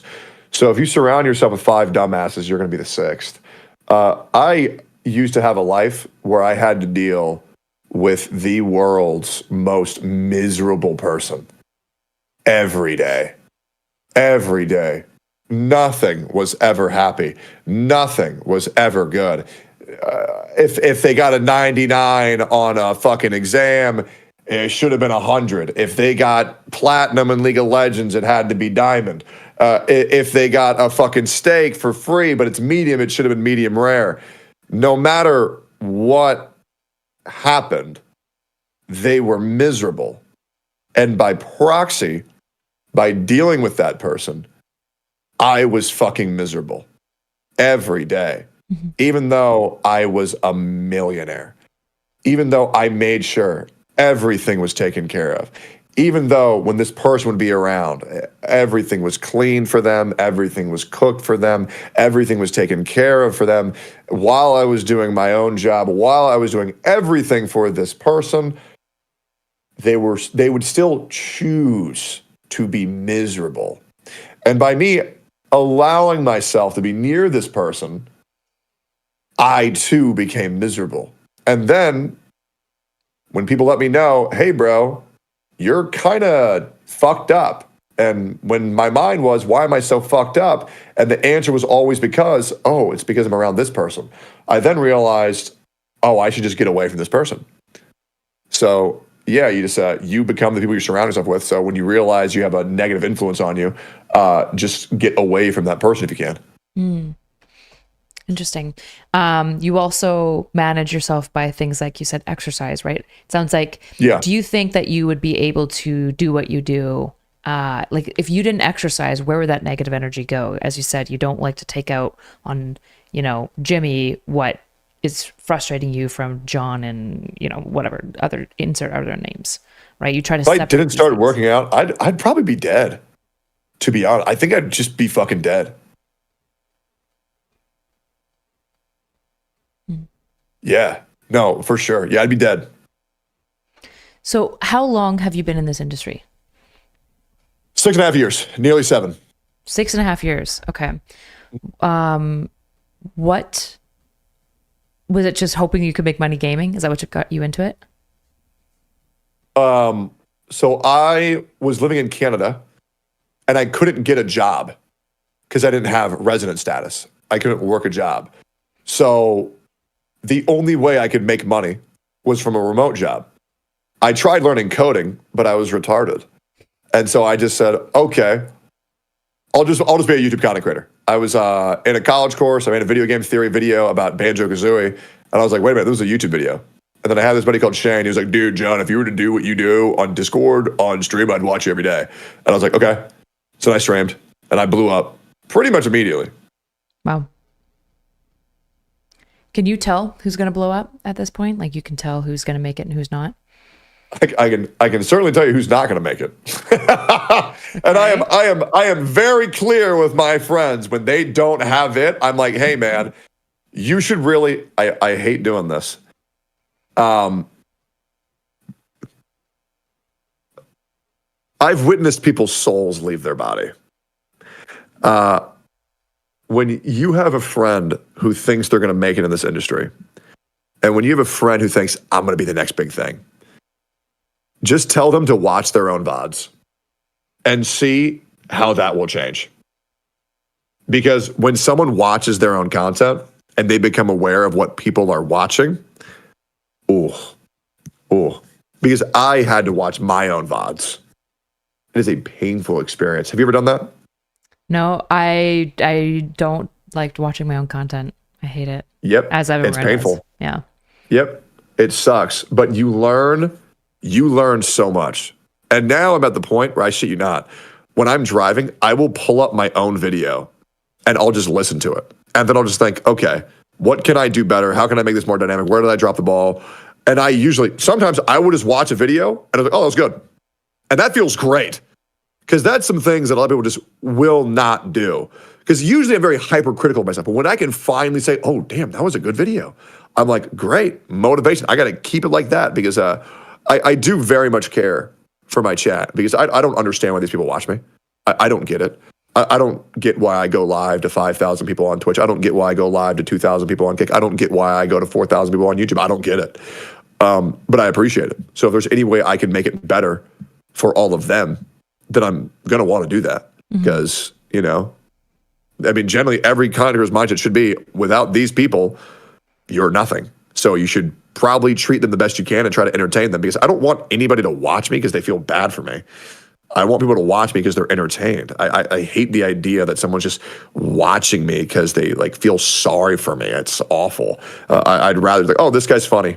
Or, oh, this guy talked about the thing that I like. Or, oh, this guy's pretty compelling. I'll be real. I don't try to be funny. I really don't. I really don't try to be entertaining. I try to be compelling. I like talking about the things that I think are important, that make people think more. And every now and then I'll play a Gooner gotcha game because, well, I can't get, you can't get the Gooner out of you. I used to be a huge Gooner. So every now and then I go back to my vices. But usually I'm like, oh, this guy fucking sucks. More people should talk about this guy because he fucking sucks. Otherwise, nothing's going to fucking change. Currently, enemy number 1 is Hasan. Enemy number 2 is Denims. And I think they're horrible fucking people. Gotcha. So I'm actually curious. You said I used to be an intense Gooner, but I feel like I've also heard you say that you're pretty asexual. Are these two things in conflict with one another, or did you have a phase where it was one and then the other? So, okay. So asexual, as in I never wanted to have sex in real life. Okay. But I would vigorously masturbate. Okay. Yeah. I wouldn't get turned on. I had a traumatic experience happen to me in 3rd grade as well as in when I was 16, where you probably know what I'm. Yeah. Yeah. So I wouldn't really feel safe in a woman, but I would feel safe in my hand. So yeah, I wouldn't want to have sex with women. So I would just jerk off nonstop. No, I was horny as fuck. But I just didn't want to be in a woman or a man. I'm not gay. I'm very straight. Very straight. But yeah, it was fine if it was a woman's hand or a woman's mouth, but because then I would still feel like I have control. Are you okay with me talking about this? Are you fine? I'm Okay. an adult who has sex, so I am comfortable talking Okay. about sex. Great. Yeah. So no woman ever made me come until I was 30. Ever. Every single time, it would make me, Because of the anxiety, do you think? Besides when I lost my virginity, I did come there. That shit was crazy. That was only a one-time thing though. That sucked. That shit was wild. But other than that, I never really like felt safe, and so we would do our stuff, and then I would jerk off, and then I would come. But yeah, so no, I was a mega gooner, but just by masturbation, not by sex. Gotcha. Okay, so there's a lot of layers of trauma around sexuality for you, specifically. Vaginal sex. Okay. Not hand jobs, not blow jobs. Those are great. Okay, gotcha. Okay, you also 3 years ago when you were talking to Dr. K, you were talking about this separation between Tectone and John that I thought was very interesting, right? And as you were saying here, we were talking about you watch your own VODs, you kind of ask yourself, okay, well, I could be more dynamic here and whatnot. How do you exist with these two parts of you? Because I think that this can be a very dissociating experience, having Tectone.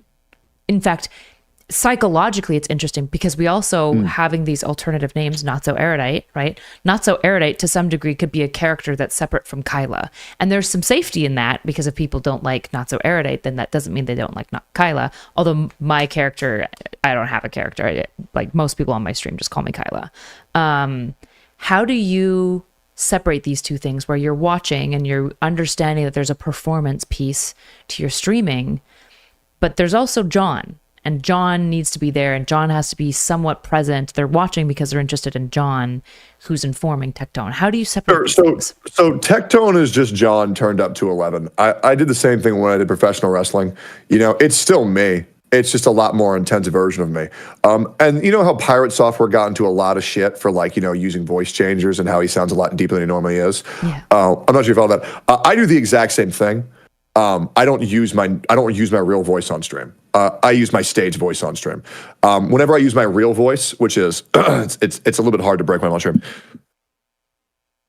When I talk in my normal voice, it usually makes people think that I'm very sad and that I'm very upset.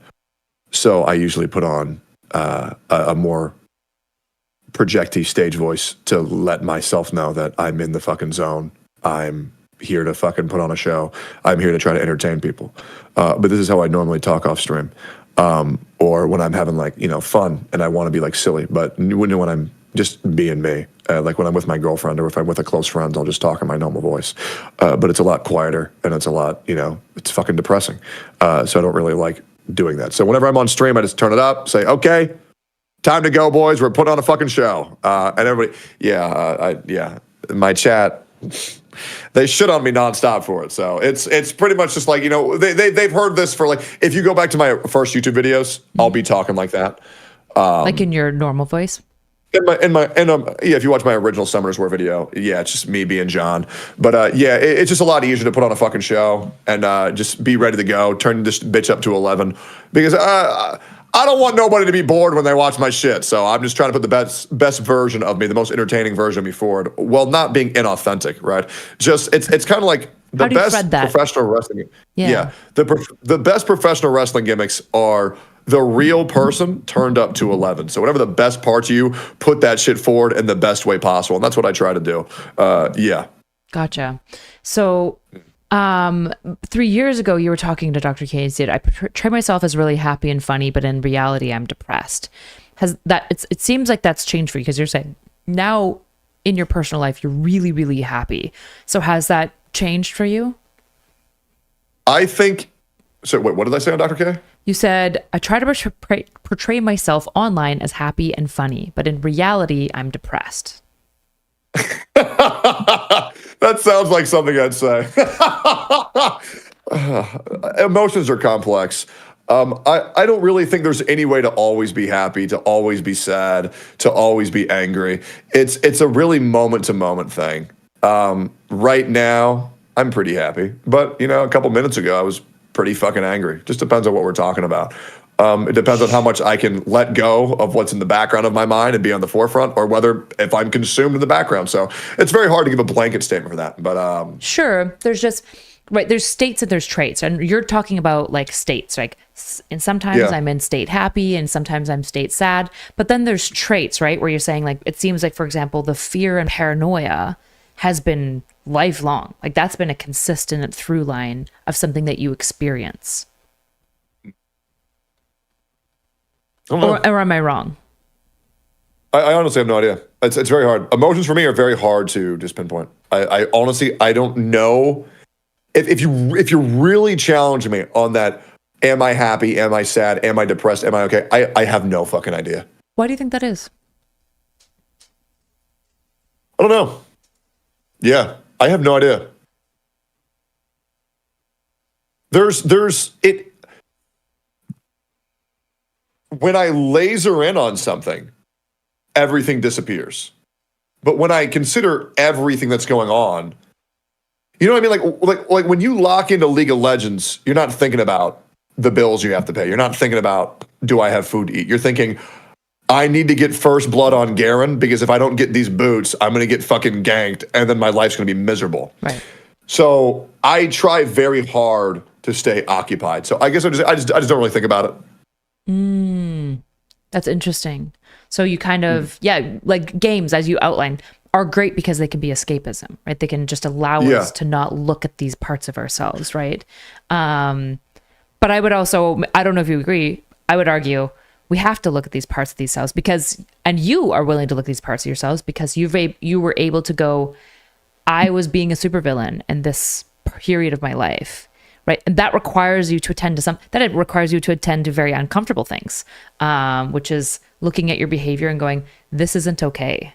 And then thinking about the steps to change it. Right. And so you obviously are able to do both. And so it's very interesting to me that you were able to do that arc of self-growth that I think helped you become a much like softer, kinder person from your description, if I'm understanding you.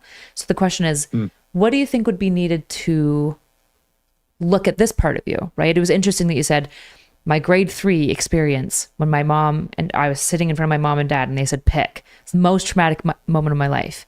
And then I asked you more about it. You said, I don't know. There's been way worse shit.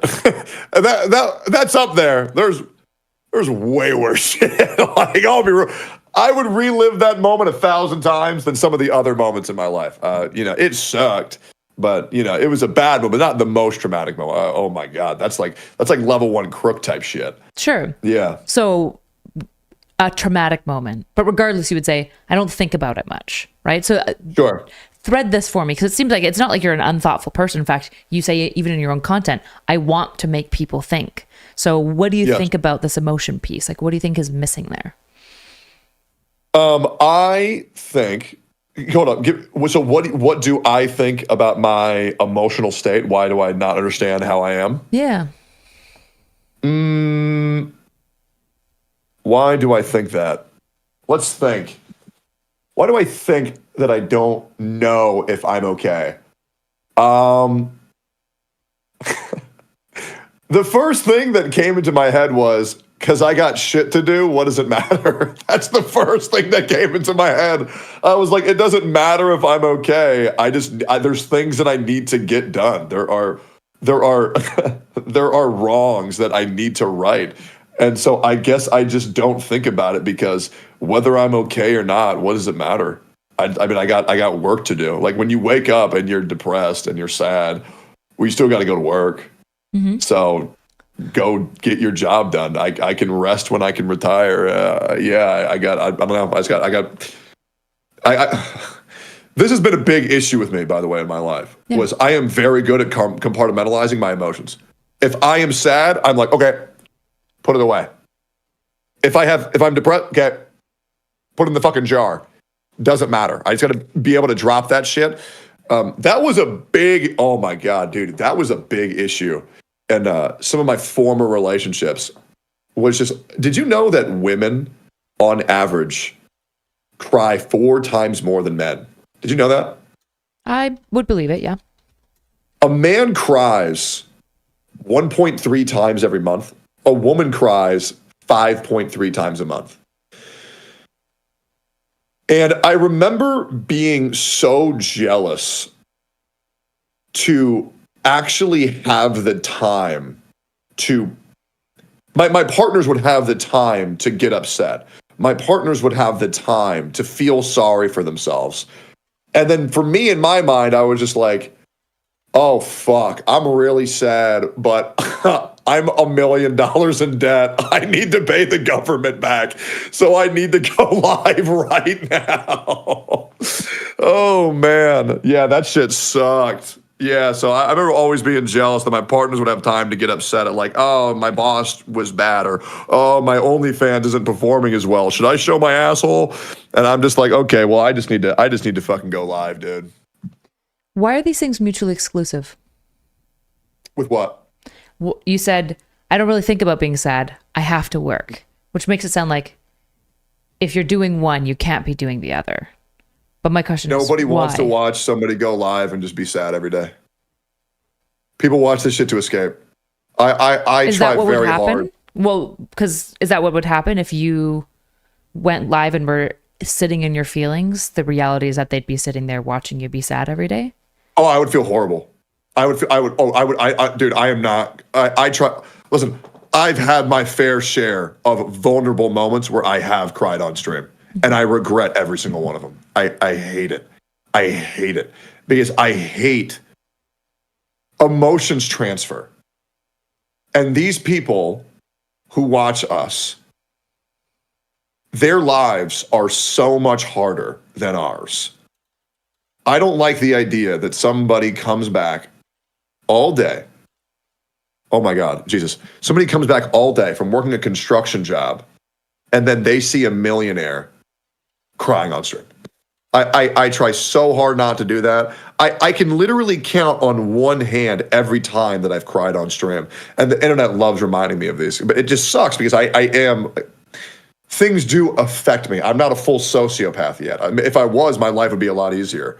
But yeah, when I had to talk about what happened between me and my father when I was younger, I kind of lost it. I remember when I talked about my divorce, I kind of lost it. And then, there's been about 2 other times. But I had this moment. This was a couple months ago. I was playing Stellar Blade, and I was sitting there, and I wanted to order food, and I was going to DoorDash me some Chipotle, but I was open to chat's ideas. So I just said, yo, chat, what are you guys having for lunch? I don't know what to order. A couple people said McDonald's. A couple people were cooking. Almost everybody in my chat said nothing. And I'm like, why aren't you guys eating lunch? And they say, too expensive, can't afford it. And so I just sat there for like 2 hours, and I was like, I'm going to buy you guys lunch. And then I got my mods to contact my chat and give these people money so they can get some fucking food, because the world sucks. I don't want to be a guy where people come watch my stream like, oh, I'm going to go feel sorry for this guy for an hour. I'm good. I try to just make people escape. I think it's a lot easier. So, like, for example, you ever seen Code Geass? Mm-hmm. I believe Lelouch v. Britannia, he's kind of what the pirate software is right now, unintentionally, because pirate software is uniting people by having a common enemy to where they think less about their own problems, and they just think, I really fucking hate this guy. And as long as they're thinking about how much they hate something else, they'll forget about the struggles of their real life. So I really like finding the villains for everybody. Once again, and pirate software, I think pirate software has fucked up a little bit. So overhated. It's insane. I do try to be very fair about the bad things that he has done. But like, if you compare a pirate software to a Hasan, holy fuck. Like, can we get that same energy over to the guy who is supporting the fucking Houthis? Holy shit. It's insane to me. But yeah, did that answer your question, or did I go off a tangent again? I think it gave me more questions. Okay, great. It started fleshing it out. You're what I'm noticing, if I can like reflect at like a meta level of this conversation. So like as I'm asking you questions, what I'm trying to do is like, I don't know if this is how you think about people, but when I try to understand people, I try to draw like an outline in my mind of who they are, right? And when the conversation starts with the person, the outline's very fuzzy. It's like a human-shaped blob. And I definitely know that they're a human-shaped blob because everyone's a human-shaped blob. And then as I talk, colors and dynamics and shapes start to emerge. And so as you're talking, one thing that I noticed that's very interesting about kind of this mental image I have of you is like, there still feels like there's these blocks, like these splits, right? Like it'll be like on one hand, you're like this. And then on one hand, you're like this, which is actually very different than this thing. Like in some ways, you'd look at these and feel like they're mutually exclusive, but they don't have to be, right? Which I think your compartmentalization probably explains some of these, like, this is this, and this is, I'm a very, very authentic person. And when I've watched a fair bit of your content, you do come across as somebody who's giving genuine thoughts and feelings and emotions and stuff. And also, you don't want any of your emotional state to come through in what you're actually personally wrestling with, because you understand that you're here to give your chat entertainment, like essentially as League is to you, where you can escape and zero into it. You understand you might be that for people, and you want to offer them that entertainment. You don't want to let them down by like your woes and problems, right? And also, I imagine that if somebody told you that, you'd probably be like, well, there's probably a balance here, right? I imagine that you would look at that and probably advise them differently. Maybe I'm wrong, right? So there's kind of like these chunks and blocks, and you also feel very, very deeply, right? So deeply about others that when you see a person maybe make an off joke about an anime character's ass and they get dogpiled, you run in between and cast AoE aggro so people come at you instead, right? Which suggests a very deeply empathetic person. So I would like to say, so there is self-interest in me doing that. Nothing is more horrifying than someone bending the knee. And when I see someone about to bend the knee because the pressure is too overwhelming, I have to get the fuck in there, because then they're going to validate their anger. I knew Tawano was going to bend the fucking knee, so I had to taunt at that exact moment. One, because he can't take it, and two, because if he bent the knee, then the angry cancel culture mob would have become crazy. It's the same thing with Valkyrie. Valkyrie bent the knee and apologized for saying no cap on a stack for real, because it was African American vernacular and she's not allowed to say it. I think when people apologize for things they shouldn't have apologized for, it makes the space way worse. So that I don't want to pretend that I'm completely selfless. I do want to. There is self-interest in mine, because I don't want these people thinking that they're right, and they can't beat me. So, and then there's a guy above me who's untouched by fucking everything, which is fucking Asmon. That guy's an enigma. Holy fuck, that guy's emotional wherewithal is fucking insane.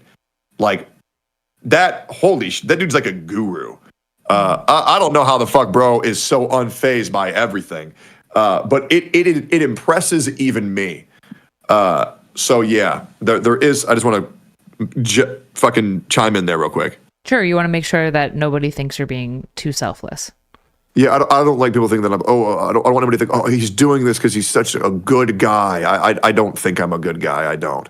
I think I'm the best guy I can be, but I don't think that I'm like some selfless savant who's out here to cleanse the unwashed masses. I'm just a dude who's just doing what he thinks is right. And I fuck up a lot. I do. I absolutely do.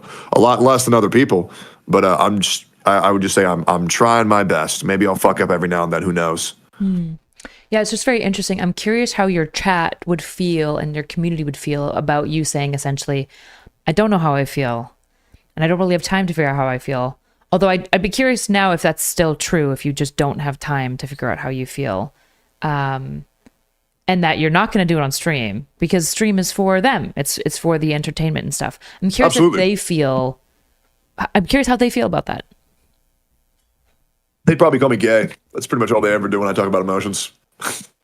They're like, all right, dude, quit being gay. It's pretty much it. Yeah. because I guess to me, one of the things that's tough about all this description is that, and I think is a very unfair thing that men have to deal with in a way that women uniquely don't have to, is that it very much feels that men are told that these things must be mutually exclusive, right? Because nobody cares about how men feel. Nobody cares if a man is crying. Like, let's be honest, if a man cries in public, that's just a weapon for everyone else to mock them with. When I told my dad that I was sexually assaulted, he said, "Man, I wish that were me." Nobody gives a fuck about man's issues. Nobody. I will say, I just remembered, I did do a check-in video about 2 weeks ago because I was asked so much, "Are you okay? Are you okay? Are you okay?" And I remember my answer was, "How the fuck would I be all right?" So last time I checked, no, I wasn't okay. I don't know the full complexities of that. But yeah, no, I just generally feel unsafe and not okay. But I just can't worry about that right now. Well, I guess if there's any lesson from Vinland Saga, I guess I hope for the day for you where you have no enemies and you get a chance to think about that. I don't think that's ever going to happen. I don't. I mean, let's just be real. Like, you got Vishojo putting all of their girls on NDAs, preventing them from talking about, the mistreatment of their staff. You got Hasan going live every day, trying to convict people of crimes and support terrorism and break TOS nonstop, whereas other streamers who, brother, I got banned for 2 weeks for calling a fat bitch fat. That same bitch called me a rapist, and they don't get banned even a day. Mm-hmm. There's way too many injustices on this fucking platform. The people above don't know what the fuck they're doing, and I don't know how that's ever going to change. So if you don't know if it'll ever change, where do you eke out time for you? Where does your, I think about the construction worker. Okay. He works all day. He breaks his body for money. A lot of them might be dads. Some of them are not dads. They're just trying to pay their rent and their bills and have a good time, right? They break their body so that they can get money to afford just living and whatnot. And in all of this, there's no end to this. You'll always need to pay rent. You'll always have to cover your food, right? You're always going to need to make money. And so my question for kind of everyone, even for myself, is at some point, we probably just have to pick and say, I matter too. And I don't think that these things have to be mutually exclusive. Because you don't have to be a one-man army. If none of this is ever going to solve itself, it's never truly going to go away. There's always going to be problems. Then the question goes, how much are you nerfing your own ability for this great war, essentially, that you're outlining by not figuring out? I think it's a buff. Okay. I do. I think it's a buff. Maybe I'm fucked up. Yeah. You know Berserk? Like the show? The manga, the show's terrible. Berserk. It's like one of the greatest manga of all time. You see that black and red book behind me right here? Yep. Yeah. So in Berserk, there's this character called Guts, who's gone through all this horrible shit, but eventually he he gets this thing called the Berserk armor. And what the Berserk armor does is it allows him, which, by the way, the Berserk armor is that statue. You probably can't see it. It's too dark over there. But hold up. Let me see if I can show you this. There's a really cool statue over here.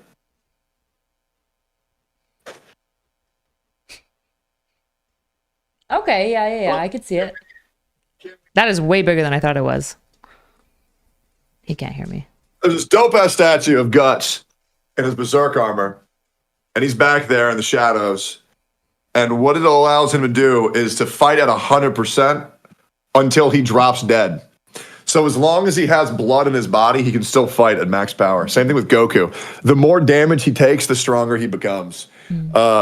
Yeah, I don't know, man. I feel like if I didn't get all this shit nonstop, I feel like I would be so weak. I really do. I think pressure turns coal into diamonds. I do. And I think the more pressure that's on me, the more I'm going to refine what I need to do. I remember I used to take performance-enhancing drugs to deal with internet drama. I shit you not. I would take PEDs because I was like, all right, there's this piece of shit, and I got to deal with him. I need to lock the fuck in. And I would pop, doesn't matter what I was taking, but I would pop X amount of drugs, PEDs, that I was prescribed to really lock the fuck in and get rid of the anxiety. And now I've grown so much as a human being, I don't need to take those anymore. And I just lock in naturally. So I think it's making me a better person. Okay. Fair enough. Or maybe I'm wrong. Yeah, maybe. I'm not here to litigate whether you're right or wrong. I'm here to understand what you think. Okay. Getting towards the end.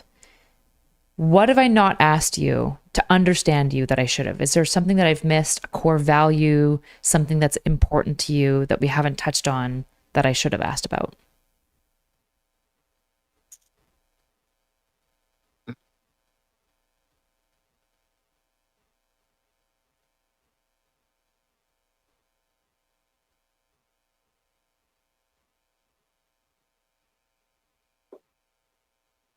Well, I think you got everything, to be honest. It's hard for me to understand what that should have been, because like I don't know, I just try not to think of that shit. So yeah, I don't really know. My whole mind was whatever you're saying I was present for. I wasn't really thinking of that. Okay. That's fair. As much as I could have been. I was also thinking that this little tag that I got from this game, Wizardry, is very interesting. And I was wondering, like, am I ADD right now?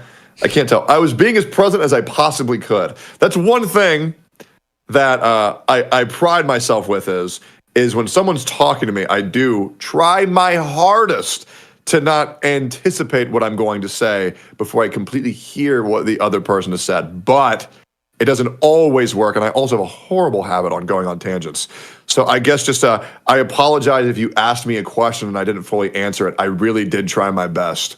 I don't know if I hope I didn't avoid anything. I was trying very hard to answer everything. I may have just gotten sidetracked. I don't think you avoided anything. I don't think you ran from anything. Okay.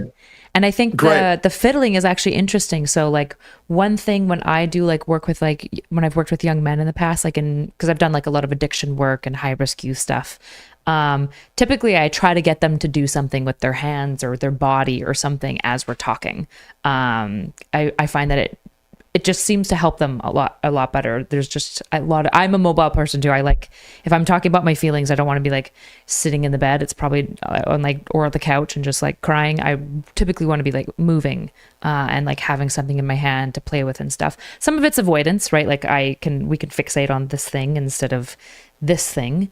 But I think some of it also, maybe it's like bilateral stimulation. I'm not sure. It just makes it oftentimes easier, I think, for people to talk. Yeah, I'm a big fidgeter. I always got to be moving, like whether that's my leg or me fucking with something, or me like I really like how I stream on Twitch, Kick, and YouTube right now, because then whenever one chat slows down, I'm like, okay, what's that one saying? it's like Subway Surfers. It's so interesting to me. So, by the way, do you multi-stream, or where all do you do your stuff? I do multi-stream. I'm on Twitch and YouTube right now. My Kick stream link keeps not working, so I've been too lazy to fix it. But I will also stream to Kick, but typically it's Twitch and YouTube. Yeah. Good. Yeah, I think anybody who's only streaming to one platform right now it's just fucking up tremendously. Yeah, I've always multi-streamed long before Twitch allowed it. I just didn't care. They're not nerfing my career because they're like being greedy with their contracts. Sorry. Yeah, that was a big thing that Destiny did. Was he really was multi-streaming for forever. When everybody told him it was fucked up. Yeah. I will say, on the subject of Destiny, dude, I don't want to beef with that guy anymore, man. I really don't. Like, it just sucks. I was always been since like the Miz drama. Man, he's such a great talker. And when he talked to the black guy, the guy who would go, amazing. Jesse Lee Peterson. That guy. Yeah. I hate this little. It's so petty, this shit talk thing. He says, your dad's a rapist. I say, yeah, you sucked a guy's dick on camera. It's like, I don't want to, like, can we just, come on. Yeah, you guys kind of both keep throwing fire at each other. And unfortunately, fire tends to burn bridges down. My problem is, Bridges, is that a podcast? It was our podcast. Wait, it was? Steven and I, yeah. Is it still? No. Oh, We're still friends and was that stuff. Was it your was fault? that my fault? Yeah, it's 'cause you flaked so often. Fucker. Oh, to be fair, ain't nobody trying to go to fucking Florida. But yeah, The key thing of here's why, just to be clear, part of why bridges fell apart is I've got a big mantra, as you probably saw in me and Steven's fight, that like if we're, as somebody who's political, I don't like talking to conservatives and saying that they're evil and bad, and like I just think it's stupid and useless and not true. I feel like you can live long enough in life to realize that somebody's moral character is not one-to-one with their politics. There's a lot of people that I disagree with their politics that I think are really good people, and there's a lot of people that I completely agree with on their politics and I think they're fucking shit. So yeah, I mean, I think it's important to talk to the middle well, and I don't know. Obviously, Steve and I somewhat disagree on that, which makes a Bridges podcast a little bit hard to do. Yeah. I will say, I think this whole Destiny tit for tat thing is going to go on forever with me, because like if I see somebody shit talking to me, I can't not say something back. I can't. It's the same. I can't. I know. It's so bad every day. Fuck this bald guy. Fuck this blue-haired lesbian. It's gonna go on forever, dude. I'll be real. I don't even dislike Destiny. I don't. I think that like some of the jokes he said are gay as fuck, but other than that, I don't really care that much. I don't really think about it. He's not somebody who I would say I really don't like this guy. I would even go talk to him too. I would love to talk to him anytime. You should talk to him. But what I did want to know is, so do you think I'm like an alt-right guy? No, I expressly gave you as an example of like a very classic, like in the middle, like just a normal person. Yeah. Okay. Yeah. I don't you really and Asmon Gold were my examples. Like these are normal people. These are just like normies. They're not like like I'm not telling him to go be nice to Nick Fuentes. Like that's not what we're talking about here. We're talking about Nick Fuentes? Nick Fuentes is like the Groiper neo-Nazi king guy. Really? Yeah. That name sounds so familiar. Let me Google this guy. This name sounds so familiar. Nick Fuentes. Yeah. I got no idea who the fuck this is. He like wants like complete black and white separation, and I think he wants now. He doesn't get very clear. He's not always clear about what he wants, but it's very clear that he's big on the white side, not as big on the any other color side. He did not like Jews at all. So some guy says he did a video with Destiny. All right, I will check that out after the stream. Cool. Yeah, I have no idea. Yeah, I don't know, man. Like, I just kind of I feel like I'm just like a dude. I don't really think I have any extremist opinions at all. I agree. In fact, I think everyone calling you guys like the far right, or anyone who's calling you right, I'm just like, please touch grass. Please touch grass. Yeah. Please go talk. Like, go talk to a normal person, please. If you do, Tectone's a great example. Like, I imagine you have very normie viewers as well. Yeah, I mean, I would say like my most extreme political views are that I don't think that parents should give HRT to children. I don't like that. Normie. Yeah. I used to be pro-choice. Now I'm pro-life. Outside of rape, incest, or the life of the mother. Yeah, and then you can still use like what's the word, contraception? Mm-hmm. Yeah, but there's like a certain time period where it's like afterwards, it's like, that's just a little bit rough. I think there's a lot of people who very irresponsibly get people pregnant. I'm not like a big Trump guy, but I don't think he's like the worst thing to ever happen to America. I to be honest, I don't really believe the president actually does anything. I kind of just think they're a figurehead. Maybe I'm wrong, but I really don't really give that big of a fuck of politics at all. I think the LA riots are retarded. I think illegal immigrants should immigrate legally. And I think that's like the most extreme viewpoints that I have. I don't really think there's anything else that's too extreme. Yeah, you're probably like moderate right, if you're anything. Yeah. Yeah, probably. Which is fine. Who is like a far right streamer, so I can like see how close I am to that? I mean, Nick Fuentes is pretty far right. He's not like... Oh, he's a streamer? Yeah, but he can't stream anywhere. He's got his own website. Okay. He's like nuked off of everything. Sneeko is pretty far right. Myron's pretty far right. What about Andrew Tate? Does he stream? I think so. I'm pretty sure he streams. Am I crazy? I don't know. He's been like in and out of jail for so long. Yeah. What do you think about Bonnie Blue? I don't know. I hate all that. Like, it just seems too much. I don't really care. To be clear, I don't really care what people want to do with their bodies. Like, I don't give a fuck. Like, I wouldn't. It's probably not good for her. It's like a pretty weird stunt. But it's as weird as all the men signing up to like go to the petting zoo and shit like that. I don't know. It's just like all part of this like attention seeking bullshit. So it's I wouldn't. I don't really care what people do. Can you imagine being the 1,000th guy? Yeah. It's like taking a hot dog and throwing it in a jar of mayonnaise. Yeah, it's just I don't know. Again, those men can choose to do it, and she could choose to do it. I don't care. You have the right to do whatever you want, but it's kind of fucking weird. It's not my. You say that word "choose." I mean, I think that was kind of like if a man has to go fuck a chick who's been fucked by 999 other guys that day, I don't think they had a choice. I'm pretty sure that was their only option. If that's what they're resorting They're to. still walking there and whipping their dick out, so they're still making a choice. I guess. I mean, that shit is wild, bro. I don't know. That shit is fucking disgusting. Maybe I'll find that political compass. It was crazy. I did a political compass test the other day, and it said that I was left leaning, and I'm like, really? I don't know what the fuck any of this bullshit means. Anyways, I'm really not a political guy, to be completely honest. I don't really know why people are saying I'm like a political streamer. You do a lot of commentary, right? That's political-esque. My political commentary is I don't like Hasan. He's bad.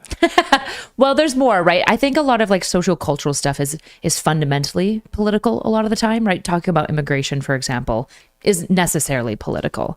And I think on the left, for example, just to stand the left a little bit, there's a lot of conservative fatigue that I think is very warranted. I think the administration right now, especially right now, is doing a lot of fucked up shit. It's not good. It's definitely unprecedented. I really feel like all my political takes are just like the common sense one. Like, I think the LA riots are bad because they're throwing bricks at police officers and trespassing into government buildings and setting fire to public transit vehicles. I think that's bad. I think Hasan's bad because he's saying America deserved 9/11, and he's calling content creators criminals and saying that terrorism is good and celebrating the death of civilians. Yeah. Like, if is politics really just a debate of common sense these days? Because that's kind of just like I don't know. Like, I'm like, am I crazy here? Like, I don't know what I just said that people would disagree with, but somewhat. I mean, it is somewhat a debate of common sense, right? Because there's warring values, right? In the case of like immigration, for example, somebody who's going to be a lot more. I'm not a big fan of like property destruction, but I'm okay with protests. I don't care if people protest. I'm for the protests against ICE. I think people are reasonable to be upset. For example, ICE now gets paid more than the FBI, the CIA, like the DEA, like multiple agencies. They're now getting paid more than all of them together, right? And I think a lot of people were pretty understandably being like, can we like invest this in like infrastructure and education and like things that actually help people, like rather than like obsessing like the new worker deal where they're putting people in detention centers that were illegals, but now potentially considering like paying them to work on the farms that they were illegally working on already, when it's like probably the farmer who's hiring the illegals and facilitating them to get here should be in trouble too, right? Like that seems kind of bad. So ICE is getting paid that much? Yeah, they get a lot. The newest bill is huge. Huge. Yeah. I guess I'm signing up. Yeah. I guess I know what I'm doing for a career. That sounds great. I don't think you could get hit by a bus and get paid out if you work for ICE. Oh, damn. All right. Yeah, I was excited to take illegals to Alligator Alcatraz. Yeah, I mean, it's a hard work. I'm not a big fan of Alligator Alcatraz. Yeah. That's a real place? Yeah. That's crazy to me. Yeah. I mean, it's not like they're trying to have alligators there, but it seems like there's some. If it is the case that it is in alligator territory, and it seems like they're staying in tents, like they're putting people in tents. So if the living conditions are really bad, that would be bad, right? If they don't have AC and their feet are wet like all the time, then they're getting dehydrated for sure and stuff. Yeah, not good. Yeah. I wouldn't want to go there. But the idea of it is funny to me until I realize, well, I wouldn't want to really necessarily partake in that. It's funny until you're like, well, what if like my girlfriend was there? Like, what if my girlfriend was illegal? Say my girlfriend wasn't illegal, right? And I would agree, you probably shouldn't be illegal in the country. You'd still be like, well, it wouldn't be my girlfriend. It would be my maid's. Sure. Well, say it was your girlfriend. Nobody wants to see something they care about in those types of settings, right? Which I think is fair. That's kind of like the left frustration of being like, we should still care about these people, even though they might have done something that we disagree with. Yeah. Yeah. Well, I think if you're ready to go, I'm ready to go. Yeah. Who would you suggest I get on for humanizing? Who's controversial and needs to be understood? Nick. NMP. Oh, NMP lol. Okay, I was like, Fuentes? You just learned about him. How do you know? Yeah, no. NMP or Nuxtaku? Okay. Yeah, Nux is the man, by the way. Oh, dude, that guy got fucked over hard. Oh, that shit pisses me off just thinking about it. But yeah, NMP or Nuxtaku. Okay. Both N-words. Their names start with N's, not saying they're both. Both their names start with N's. So guys. Hard. Oh no. Anyways. Thanks for chatting with me. Yeah, I guess. Absolutely. I hope you enjoyed it. I hope that was fun for me. That was good. Yeah. How long was that? 2 hours and 11 minutes. Hell yeah, that was a blessing. Thank you for finding the time and dealing with my. Yeah, we'll do it tomorrow. My husband's very ADHD, and I don't actually believe in deadlines. I think deadlines are fundamentally arbitrary, so that's fine. As long as we get to talk. Yeah. Yeah. Thanks for talking. Yeah, I would. The reason why I'm not recommending Asmongold is because Asmongold ain't going to talk about his feelings. Have you seen the Dr. K thing? Asmongold don't have feelings. That's why it's insane. Yeah. Yeah. Yeah. Well, I appreciate it. I appreciate you being open, and maybe I'll reach out to those two people as well. Okay. Yeah, and if you want to chat, let me know. And if you ever want me to bridge and get you to talk to Steven, let me know. I'll put you guys in a group chat and you can take it from there. I will say this: if Destiny ever wants to talk to me, I'm always down. He insists you won't, so I think he'd be down to talk to you. He wants to talk to me. I think. Yeah. What really? What does he want to talk about? I don't know. He's just insists that you would never talk to him, and I was like, that's probably not true. Yeah, I'm a pretty open guy to talk to anybody. I mean, I would even talk to Hasan. I would. I'm not really like one of those who's like, I'm never gonna fucking talk to this guy. No, I can't promise the talks are gonna be good. I'm not promising anything but the talk, okay? Yeah, I'm not gonna say it's gonna be good. But yeah. Anyways, let me get out of here. Thank you so much for your time, and have a wonderful day. Okay, have a good one. Bye.